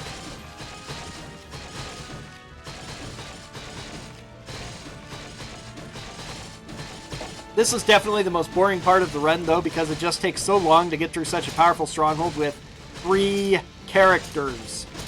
And, you know, it's down the road from this really long path, too, so... Finally succeed in taking that one. Maybe, because I only have 3, with her helping in against the 2, because it is so much weaker, maybe they'll get through it first, but I doubt it. No, they won't. She won't make it in time to even start attacking, I don't think. It's gonna be close. It definitely isn't going to take it. I knew it wouldn't reach me in time. Oh yeah, it won't even reach. Won't even reach the stronghold to add her power to it. Okay. Yeah.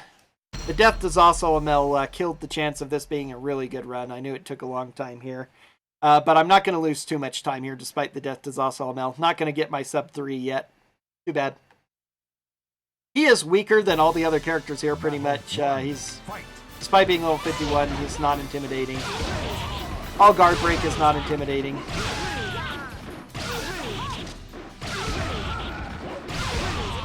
Done. You should really give up. That sub 3 Chronicle 16 still eludes me, although, goodness, the look of these splits, it should be easy to do if I can just clean up that middle section. Back in the red, but not very far. Considering a death to Zasalamel, though, that's not bad. So much time save I could have.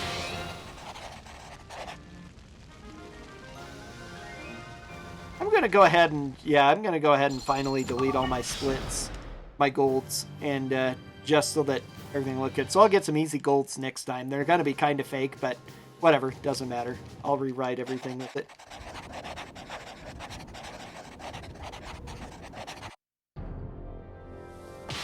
So now, our enemies are our favorite characters. Our old, or rather, some of them are our favorite characters. The old allies we used to have before that were taken away from us at the end of the last war. They were sent off to other detachments and stuff. And now they've been called to defend against our rebel invasion. And they realize the rebel leader is us, our main character. And they're like, we are super loyal to her. Daria is our favorite. We will not fight against her. And their commander giving them the orders is like, okay, whatever. Here, take these things. These are gifts from the Emperor. Like, what are we supposed to do with these sword pieces? And so they are zombified by the pieces of Soul Edge into following the orders of Aeolus. So they have to fight against us. And in order to get them back on our side, except for Aeneas, who is our #1 helper and the first one, only one we get in the prologue, he will join us automatically at the end, and he has the dialogue like, oh, so you're in trouble, huh? Now we're back to normal. We'll help you out. Otherwise, you have to defeat them. Even in MCO, where I actually use these characters, because I only have a single character that I create, this is the route I take, because the only one that really matters is Mega, who is actually right here, conveniently. So I end up using this same strat in all variations of the game, except for 100% or all enemies, where it would just be, go straight down this path. It's the quickest way to defeat the Soulcalibur characters too, like Sophitia. First we have to defeat Mega. Coin Collector gives you more money if you need it. Oh, bless. Okay, good. He did not take advantage of my slight mistake of hitting my 2 shoulder buttons too close together. So, yeah, you get more money. It's a very subtle thing, but you get more money if you collect more coins on the stage. Doesn't really matter. Doesn't otherwise affect the battle. Just amusing. Causes a little bit of lag, I think, actually. But spin to win is still just too dominating. Sometimes Sophitia can be a pain and difficult, but I love her secondary outfit here.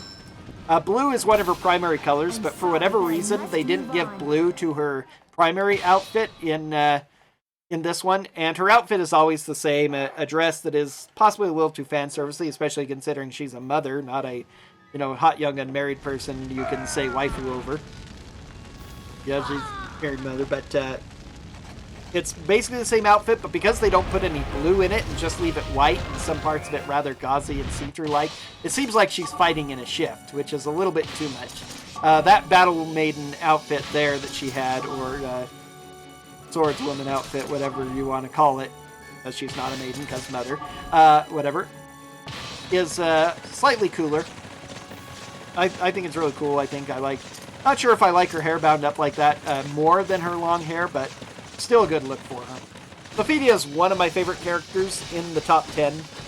Probably not quite top 5. This is one of the favorite characters of my best friend Jinx Black. Shout out to Jinx Black. But a good look regardless. So I really like that one. Next up we have Tira, who instead of her torn, poison ivy, Batman female villain weird outfit, is wearing a pseudo clown outfit, which just makes her look goofy as all heck. but it's funny. I didn't even remark upon the wonderful outfits that Voldo and Yoshimitsu were wearing in Chronicle 15. I hope you noticed the sun and moon head and the squid head. They're another two of my favorites. I was a bit too distracted by my strategies talk. Battle 1. Fight. Oh, thank you, Kira. Kira's been very bad the last little bit. But boom, she decided to be nice this time. Usually she's actually easy like that. But the last couple times that I'd fought her, she was being really devastating to me and ended up killing me, so I ended up losing time. But now I actually have a chance of not losing time and even getting time back on this one. So, once again, still pretty close to a PB pace. We'll see how it is. But I think that I can see right now from it. My Chronicle 20 was really awesome, so I'm going to have a really awesome Chronicle 20 again here as well in order to get my PB. Even if I end up a minute or so ahead, if I have one bad Strife fight, that's going to be it. It's over. Both of my runs now require I have to be way ahead by Chronicle 20 because my Chronicle 20s are super awesome. It is nice when you get those and you get that good PB because of it, but then you end up facing it at the end and you're like, I thought I was doing good. Now I have to have another perfect Strife fight. Strife is one of the worst fights in the game. I probably think he's the second worst next to Gerardo, because Gerardo is just a guaranteed kill regardless. The circumstances of Strifes make it a little bit more difficult because you can't put everyone on him at once. Which makes it a little bit more annoying, but you can beat him in one go if you're lucky. You can ring him out, which is a big thing. Gerardo you can't do anything to, so all you can do is just overwhelm him. You can technically do attack throws, and so some people have stated as well that they use Scythe and spam AB, which hits about mid to long range and does an attack throw and allows you to keep him at bay with that.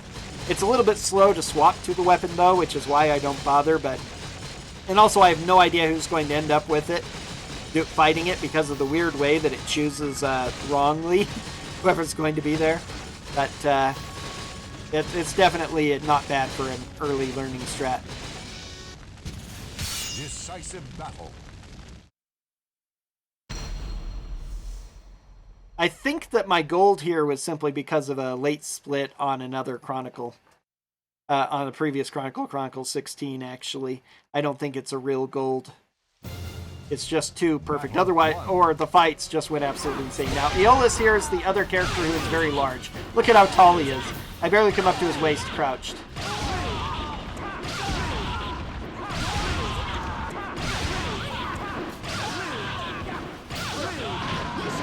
Might be close to. Yeah, actually, if the fights had gone a little bit better, I might be able to get a 708 here again. I'm pretty sure that I had a couple of really good fights, but one quick death in unlucky ring out pretty early on by Tira in my old PB, and so that's why I'm at 733 here. But if everything goes super duper well, I guess I can get a 708. Yeah, I almost got it here, but not quite.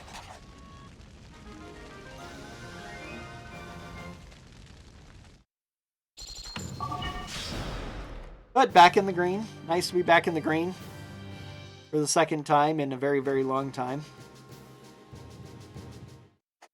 Okay, now the fun one. Alright, you go on 3, everybody else on 2 for this one.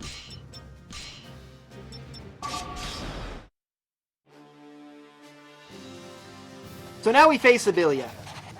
Unfortunately, this one has another special loss condition of my main character can't die. This is very inconvenient, and I should have changed her to cavalry to make this part coming ahead a little bit more easy to do so. It could actually probably save me time if I do it right.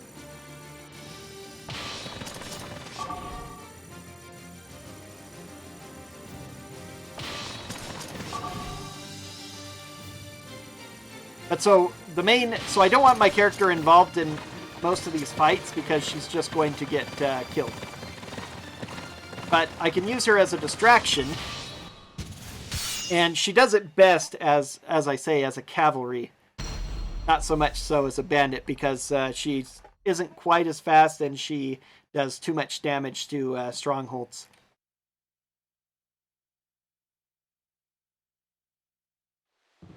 Fate. Final battle. Fight.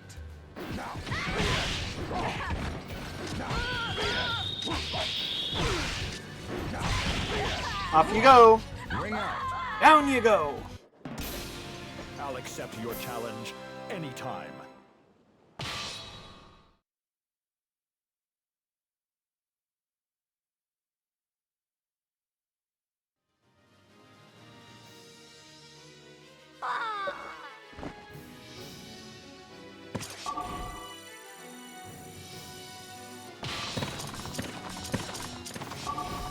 Okay, let's see how many of them are threatening me there.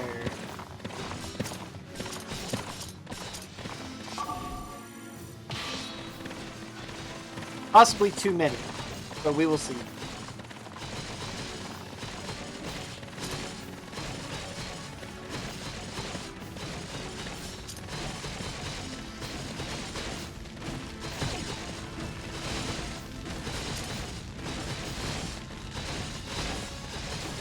Alright, so our next to last, our penultimate Soulcalibur character is Siegfried, who's here in reserve offense up.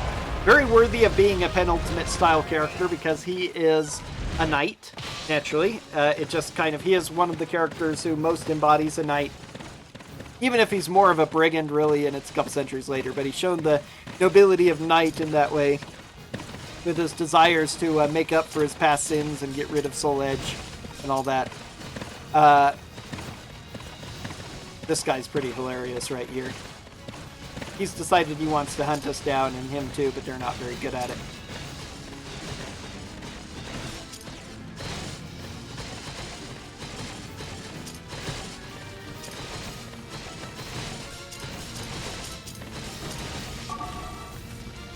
B. Yeah, I trust that more.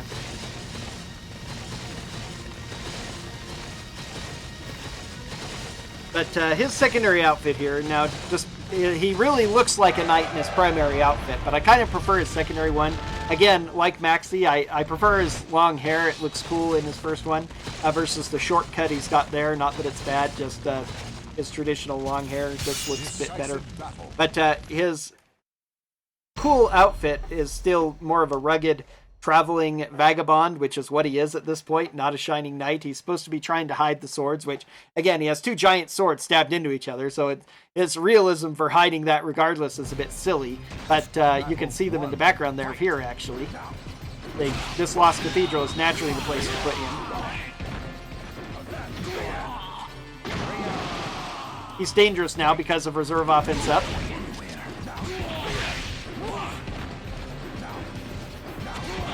Took care of him easily, though. As his hit point gets lower, again, his attack power way goes up. So yeah, you can see that in the background. The two swords stabbed into each other. He was carrying that hidden for such a long time. Sure, whatever. But still, it is easier to hide that all as a vagabond than it is as a, shining knight in plate mail armor, especially in the 16th century.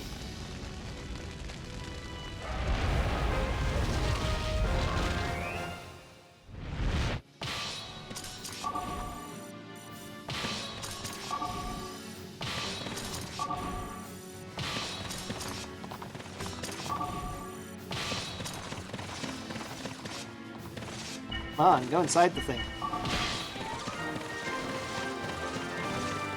Siegfried is one of my other favorite characters, probably my second favorite. No, probably my third favorite, honestly.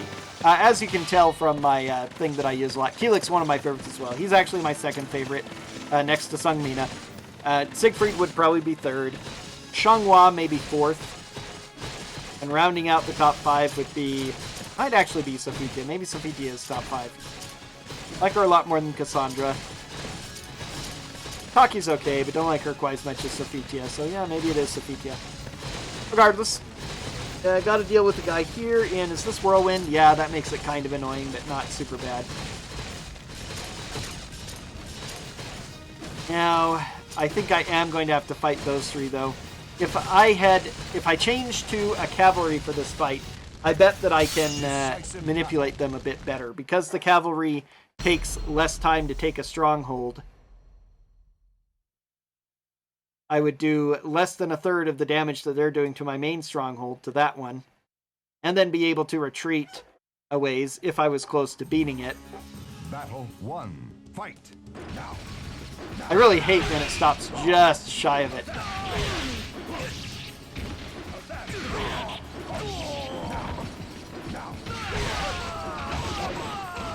I hate whirlwinds. You picked the wrong person to fight. Okay, that was that though. And now begins my funky strats. Garthor has plenty of experience. He doesn't need any more, so he's not going to be involved in this fight. Once I start attacking the stronghold, many of the enemies I'm facing will start retreating to defend it. And I don't want them to get it. So, what we are going to do is send one character to attack right there.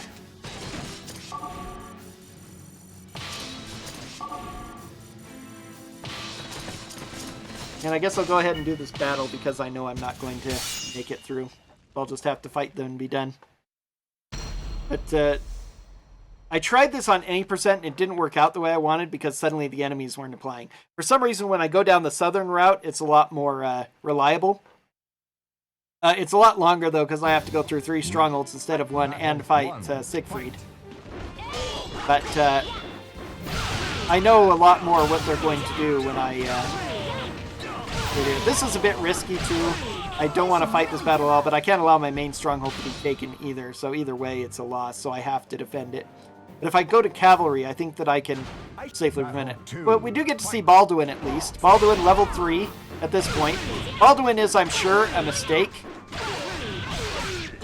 I killed him with the foot stab. That's funny. That was an accident, but it was good enough.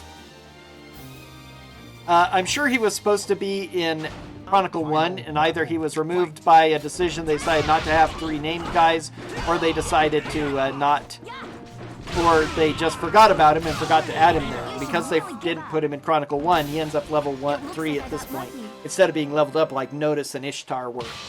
It's all conjecture on my part, but it makes a lot of logical sense. A lot more logical sense than having a random named level 3 character suddenly show up at the end game. Since there is all that connection. You have the level 3 and Ishtar and Notice already in that one. Or maybe they were even just level 2 or level 4. But around the same level, so he was supposed to be with them in that fashion.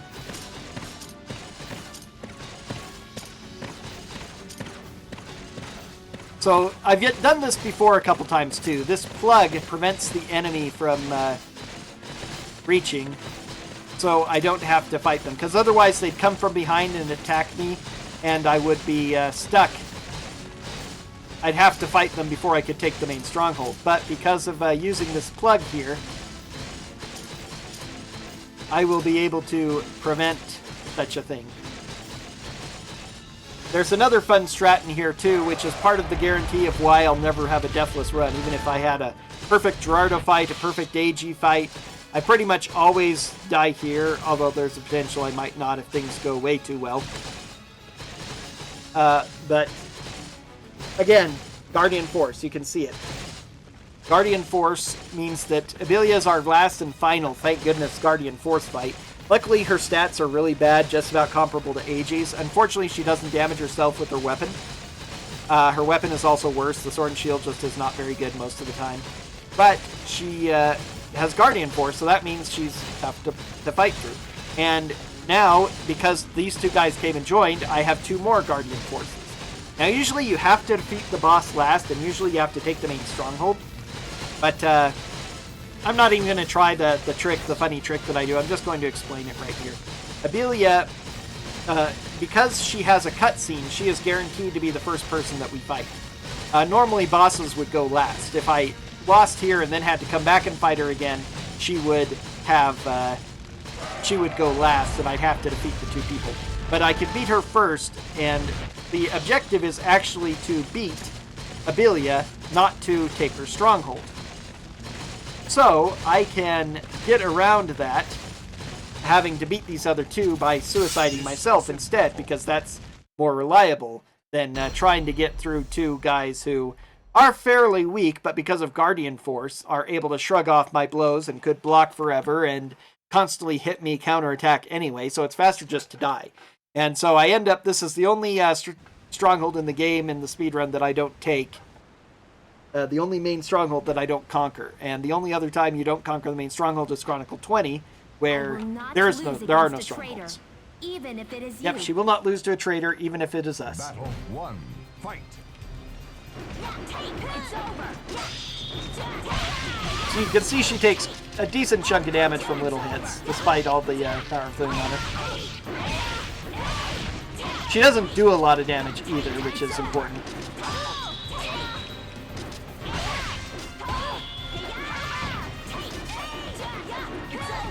So I can kill her with one character. I have many times. As I say, she's the easiest of the Guardian Force bosses by far. Having more levels at this point really helps. But, again, having to fight through her guards as well is slow.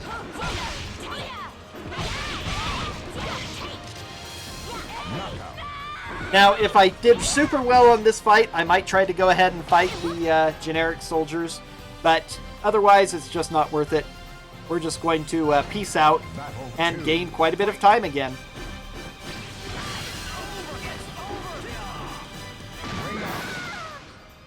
What?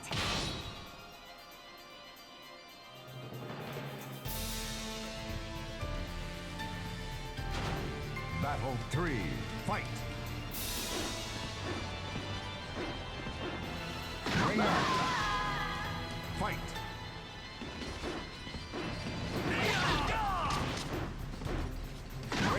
2 down.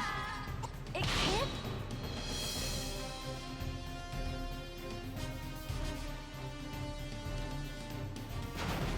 Battle 4. Fight.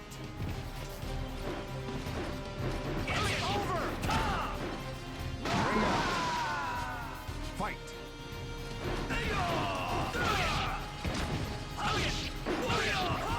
And voila, I was defeated. Oh no. Now, how will I take the main stronghold? I have no places to recover at except way back at my main stronghold. I'm gonna waste so much time fighting through everything.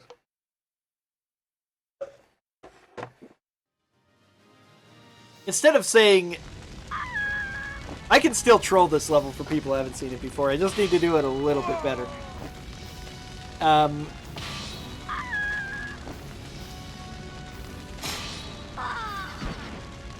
Usually I'm like, oh, gall, it's just too... I don't want to go on anymore. I'm just going to suicide my characters and move on.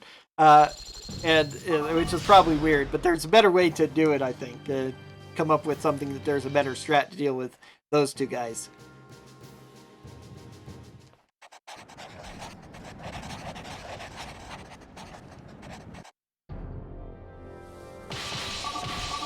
Now, this is not technically in all bosses. I did flag it as one because it effectively is, but there is one boss I don't fight. It's in all bosses but one asterisk, whatever. And that is End, who I won't be fighting here. I usually have it as a donation incentive. Was that I just did? Garthor? Of course it was. Because this is one of the areas when all 5 are together that it doesn't settle on your main character properly, which makes giving the initial orders a little bit tricky. Since it wants to be on your main character, but you're not on your main character. What I ought to do is go back instead. Goes through them a little bit better. But so yeah, the ultimate super boss End is not actually the hardest fight in the game, but he's supposed to be really nasty. He's level 99 Swordmaster here. His aerial wind is just a whatever thing. Oh, I forgot to... golly, that's a good split, despite the fact that I went so far without doing it. First time I've forgotten a split today. Which isn't bad for me. I usually forget splits.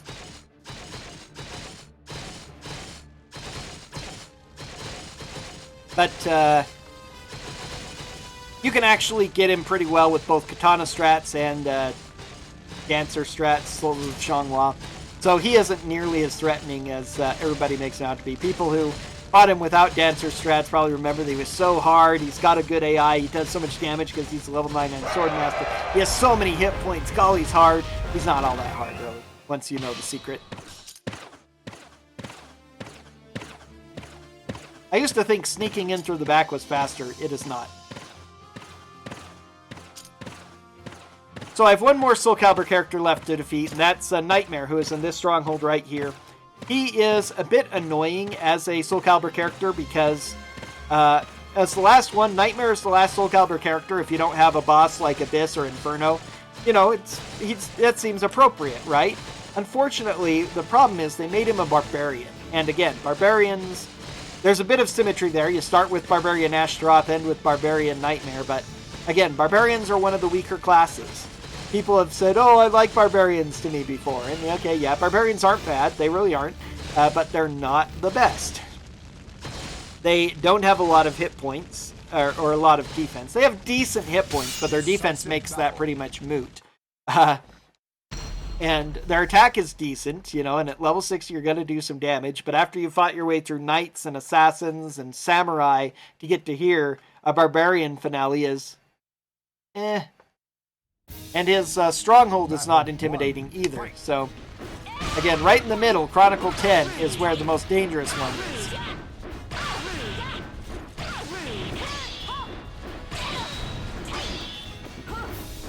Jeez. She wasn't being bad, but just being way too good defensively. That's really weird.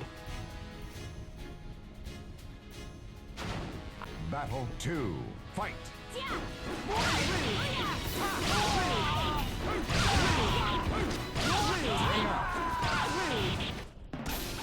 Did you enjoy my He did indeed.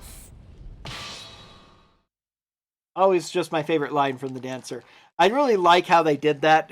When you selected a class, not only did it determine your stats and your class, but sometimes each class has a certain line that they sometimes use that is unique for that voice, for that class, that expresses their beliefs or their personality or whatever. And the "Did you enjoy my dance of the dancer" is a good one. Swordmaster sometimes say weird things like, it'll be a long time before my sword is complete, which is probably literal, but if you don't know anything about... I actually need to change most of those.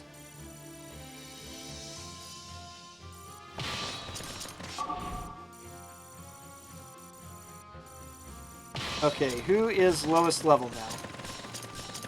Okay, let's go ahead and have Gaius be the one to take down Nightmare. Kalia go to the set here, and Chuya as well go to the set here. And I think everybody else does the orders now properly. My main character... Oh, I am up to level 49. For a second I thought that she was still only in her 30s as well, but this is about the right level for her for this one.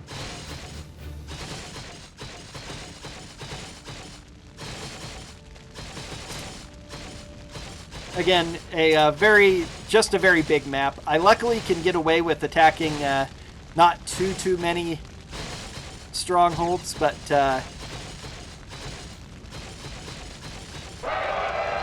I only defeat one extra stronghold, Nightmares, compared to any percent.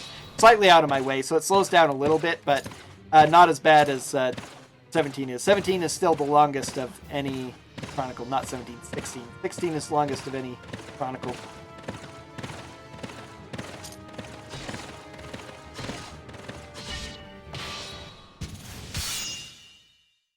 You got here first, whoever you are, so you get to fight.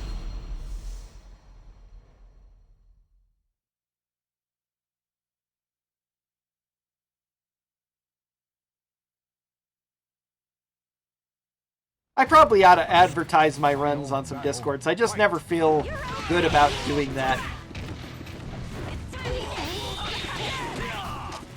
Some of them, I mean, they have it just for specifically that purpose, but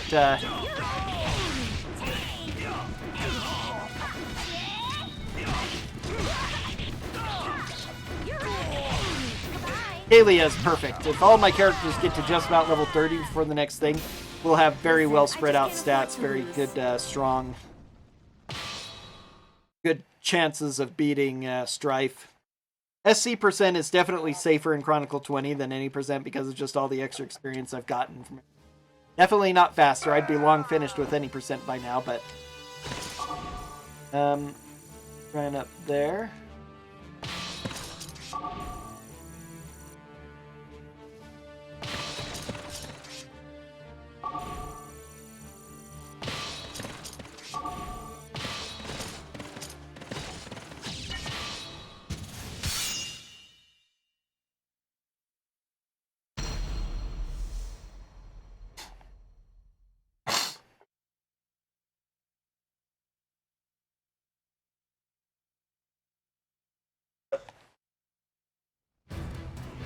Final battle. Fight.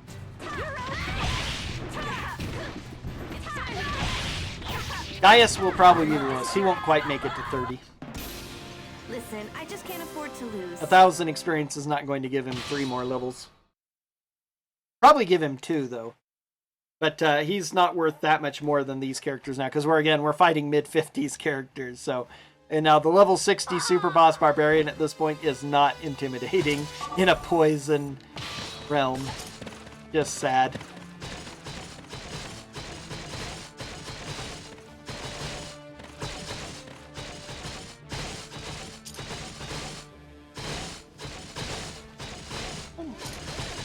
That's really it.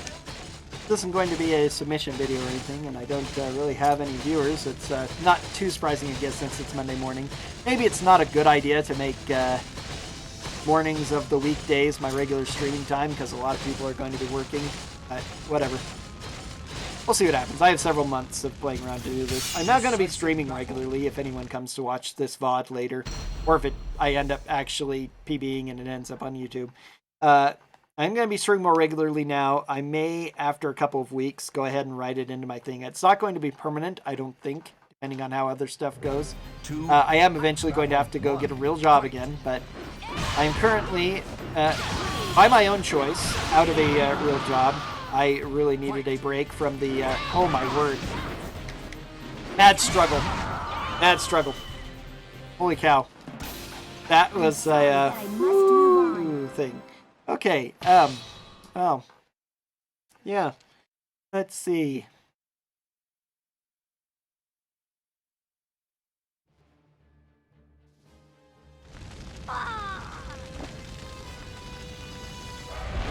Well, I think I am not going to use her in any further fights, so we'll do Kaylee again. And have her follow along.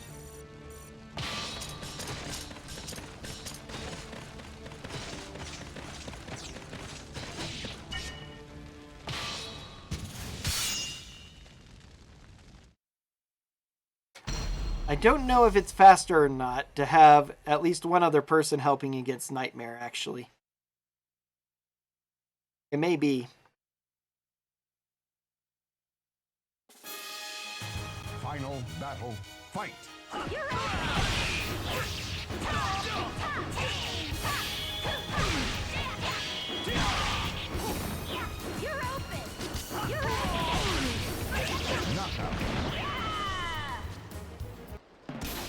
Take good care of yourself. Theoretically, if I did, they could join the action more quickly. I don't think that my final character is actually going to be able to contribute after beating Nightmare, because of the fact that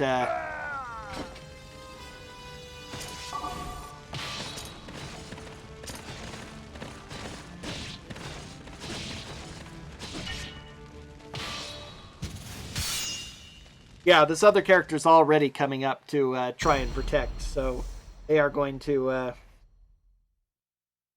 they're not going to make it in time. She would have to go through that other character in order to reach, and that would be more battle time that we don't want. So, about being a hero. So our last few defenders are generic. After all of these powerful guys we've been fighting, now they throw a few more generics at us right in front of the last stronghold, including an extra one in the main stronghold. There are actually 4 here that outside the main stronghold, but about the time you cross the middle of the inner capital city here, one of them always decides, every time, is somehow programmed to decide, oh, they're getting close, I'm going to run back and protect the main stronghold. Which is fine, it's a whatever, but it's just kind of weird that only one does. I wish they all would. Put all 5 in there, would make this go quite a bit quicker and more reliably.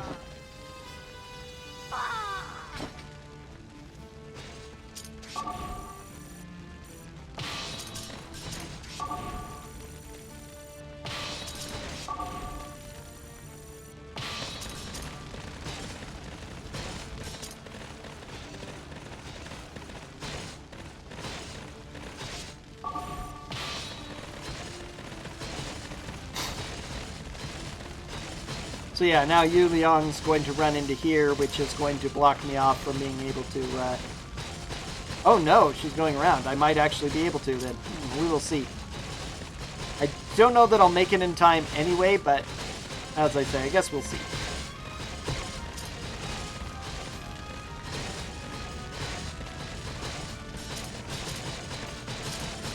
Yeah. Yeah, he's just barely going to take that in time, so I guess it doesn't matter that much. It's way too far of a run. I just hope 300... Yeah, I should be fine. I'm doing more than twice as much. Yep. It's going to look close, but it's going to be fine. Nightmare battle here. Again, his secondary outfit is kind of a whatever. Looks more barbarian-y, that's for sure, than knightly. He's not much of an Azure Knight anymore. Battle, fight. It's over.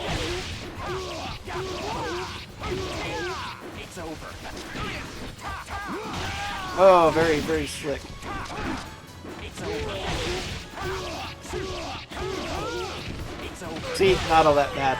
He's a barbarian. He has one hit. The poison is very powerful. That's true. It combined with my regular life drain, it drains very fast. But I mean, it's not that big of a deal. He's just so easy.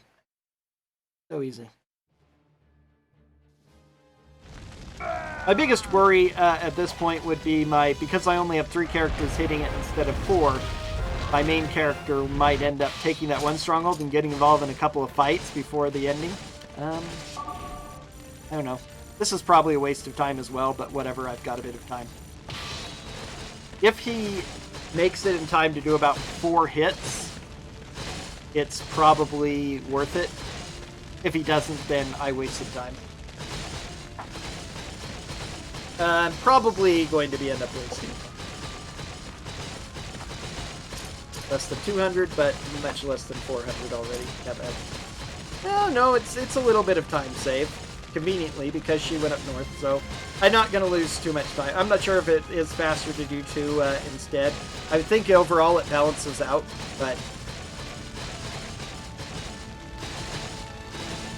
Yeah, that was enough that it made it not worthless to do that time save.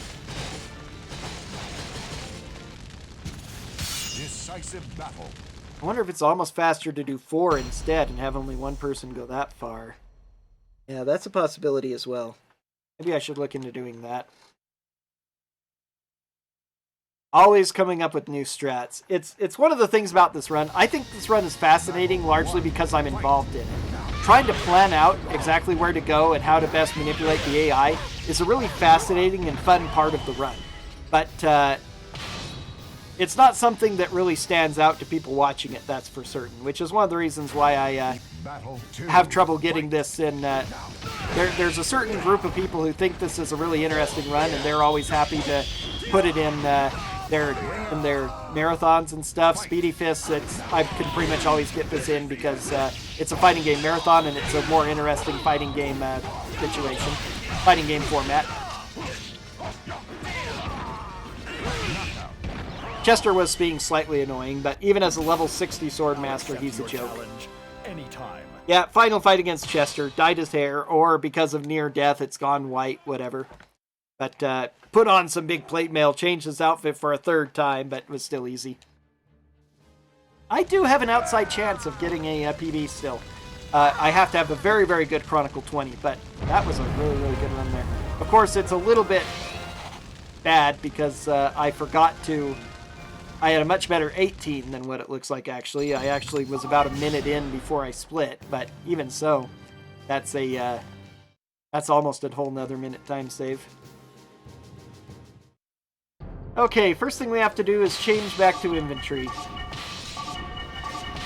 Because it's not worth it to fight all these guys in Soulcalibur combat, because they are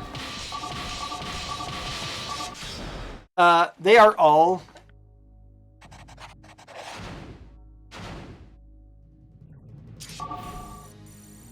Oh, doing slightly bad here.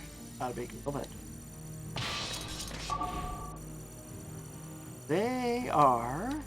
Hold on.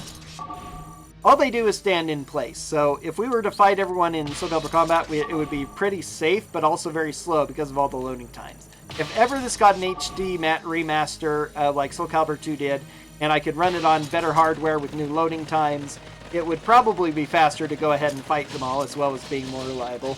But with these loading times, it's just not worth it. It's easier to pound our way through them like this. I only have to give the orders once, and they'll make their entire way through, hopefully. Especially on SC%, it's a little bit safer, because I have more levels, do more damage. My guys are not quite as vulnerable. My minimum level is 29, which is about what your second best character is on any percent. And that's my worst, so I never have anybody as good as Garthor at 39. My main character is actually a little low, which is slightly surprising and slightly worrisome, but not that big of a deal. Just taking damage here. Shuya, okay. She's about middle of the pack. Her and Kaylee are both the same, so that's fine. If Garthor takes no damage, that would be ideal. That'd give me the best chance of taking out Strife without losing anybody. Levels are kind of pointless here, a little bit of time waste. They help out a little bit with the stats, make things a little bit safer, but especially on the main character, they're pretty pointless. Although, in certain circumstances, gaining 1 or 2 levels might give just enough hit points to make me safer, but it's hard to say. There is actually a few things I could do to make this a little bit more consistent, which I don't worry about, but maybe I should, because every once in a while, the way that I've ordered everyone out changes around. So the people are placed in numbers according to the order I add them to the party, essentially. But they always will be in the same list, top to down, when I give them orders. So the order that I give them the commands to move forward, combined with the order they start in, determines who ends up fighting which person. And I haven't, again, gone into detail to find out exactly at what point they all go, but ooh, this is scary. So as long as my main character doesn't get any more fights, though, I should be fine. This will actually be perfect. I'm killing probably slightly faster because of the level of my guys. It makes a small difference on who goes first. It makes a small difference in the amount of damage you do. You have to get really high level before you see a big difference, but okay, who's Shuya? That's fine, actually. Shuya gained a level, which is kind of sad, but she should be safe. She's going to be the last person I use, or next to last.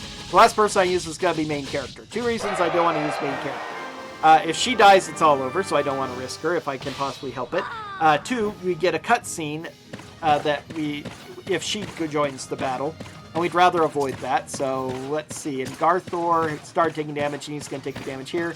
So it's actually going to be Kalia and Gaius who are going to be going forward. So Gaius is our number 1. He is the second most highest level now, so that's not bad. Kind of surprising how that happened.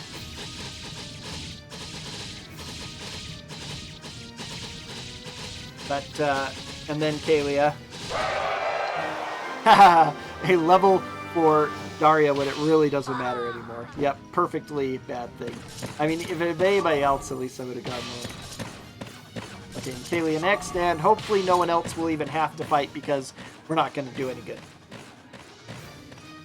Okay, now here's the truth. Are we going to get sub 345? Will this be a good battle or not a good battle? My PB was one of the very best battles, as you can see, 522. It's all entirely based on the Strife fight, all the RNG in this thing, potentially. There's a little bit in the things. I can lose some time badly, but ideally everything will. How did that come out first? Well, he did have block advantage, but even so. Oh yes, this is going well. This is going quite well. Okay.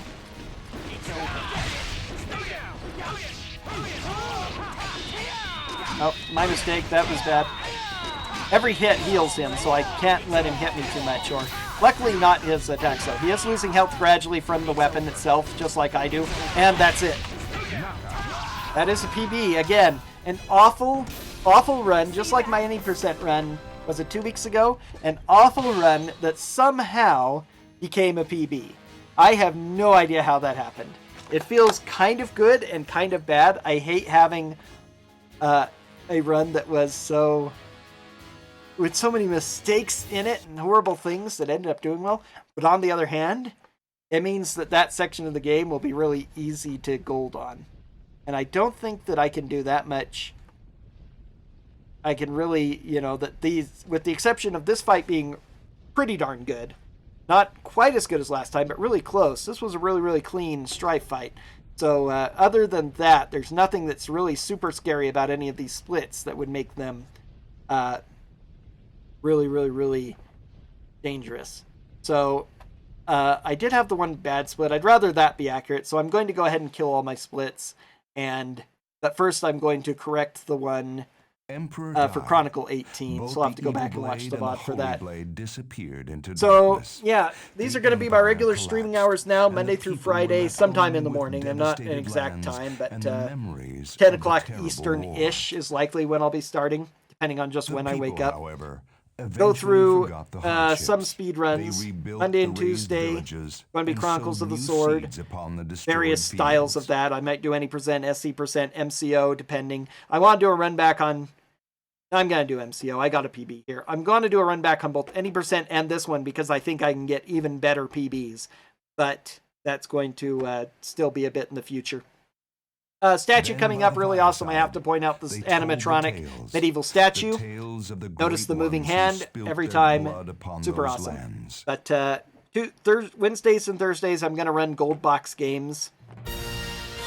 Saturday, or not Saturday, I'm probably not going to stream too much on Saturday, although I might, depending on what happens. But Friday, I'm going to be running more Let's Play kind of stuff.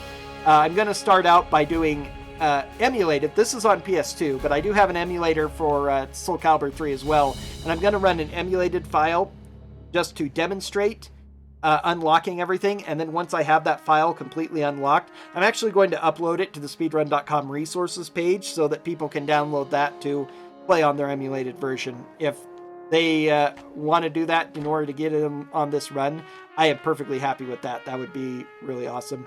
There has actually been interest in this run recently, or at least the any percent version. It's effectively the same, just a little longer for this one, which is very exciting, and maybe in the future we'll get to see more of that. And later on, once I've done a few of these streams and get a bit more used to streaming for a lot more, I think I'll add a bit more onto these runs as well. I might do some follow-up, regular kinds of runs, arcade and stuff that everybody else in the community does. I don't know why, I'm actually the admin of the Soulcalibur Speedrun Discord community because the guy who was admin wanted to step away and decided that I was the best replacement for him, which I don't understand because I play all the games, but I don't speedrun anything much more than this, and Libra of Souls on 6 a little bit. I like playing it, but I just never really thought much about speedrunning like the normal things. But maybe I'll do a little bit of that supplemental as well, especially if I get a lot of viewers and they want to check out something special. I can do bonus runs like that. Since I am thinking about making this, I'm hoping that I can actually just have other jobs and be able to stream a lot more. We'll see. I'm also taking up writing. I'll explain that more once I have some books published, which is going to be in the near. Or I'll talk about that more.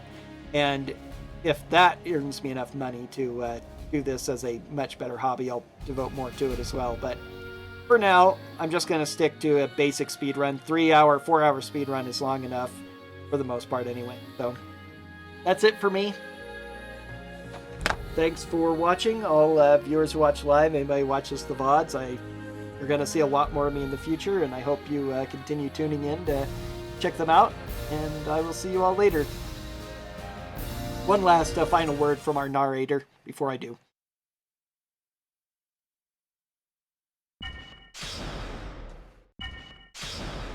The legend will never die. Never will. See you later.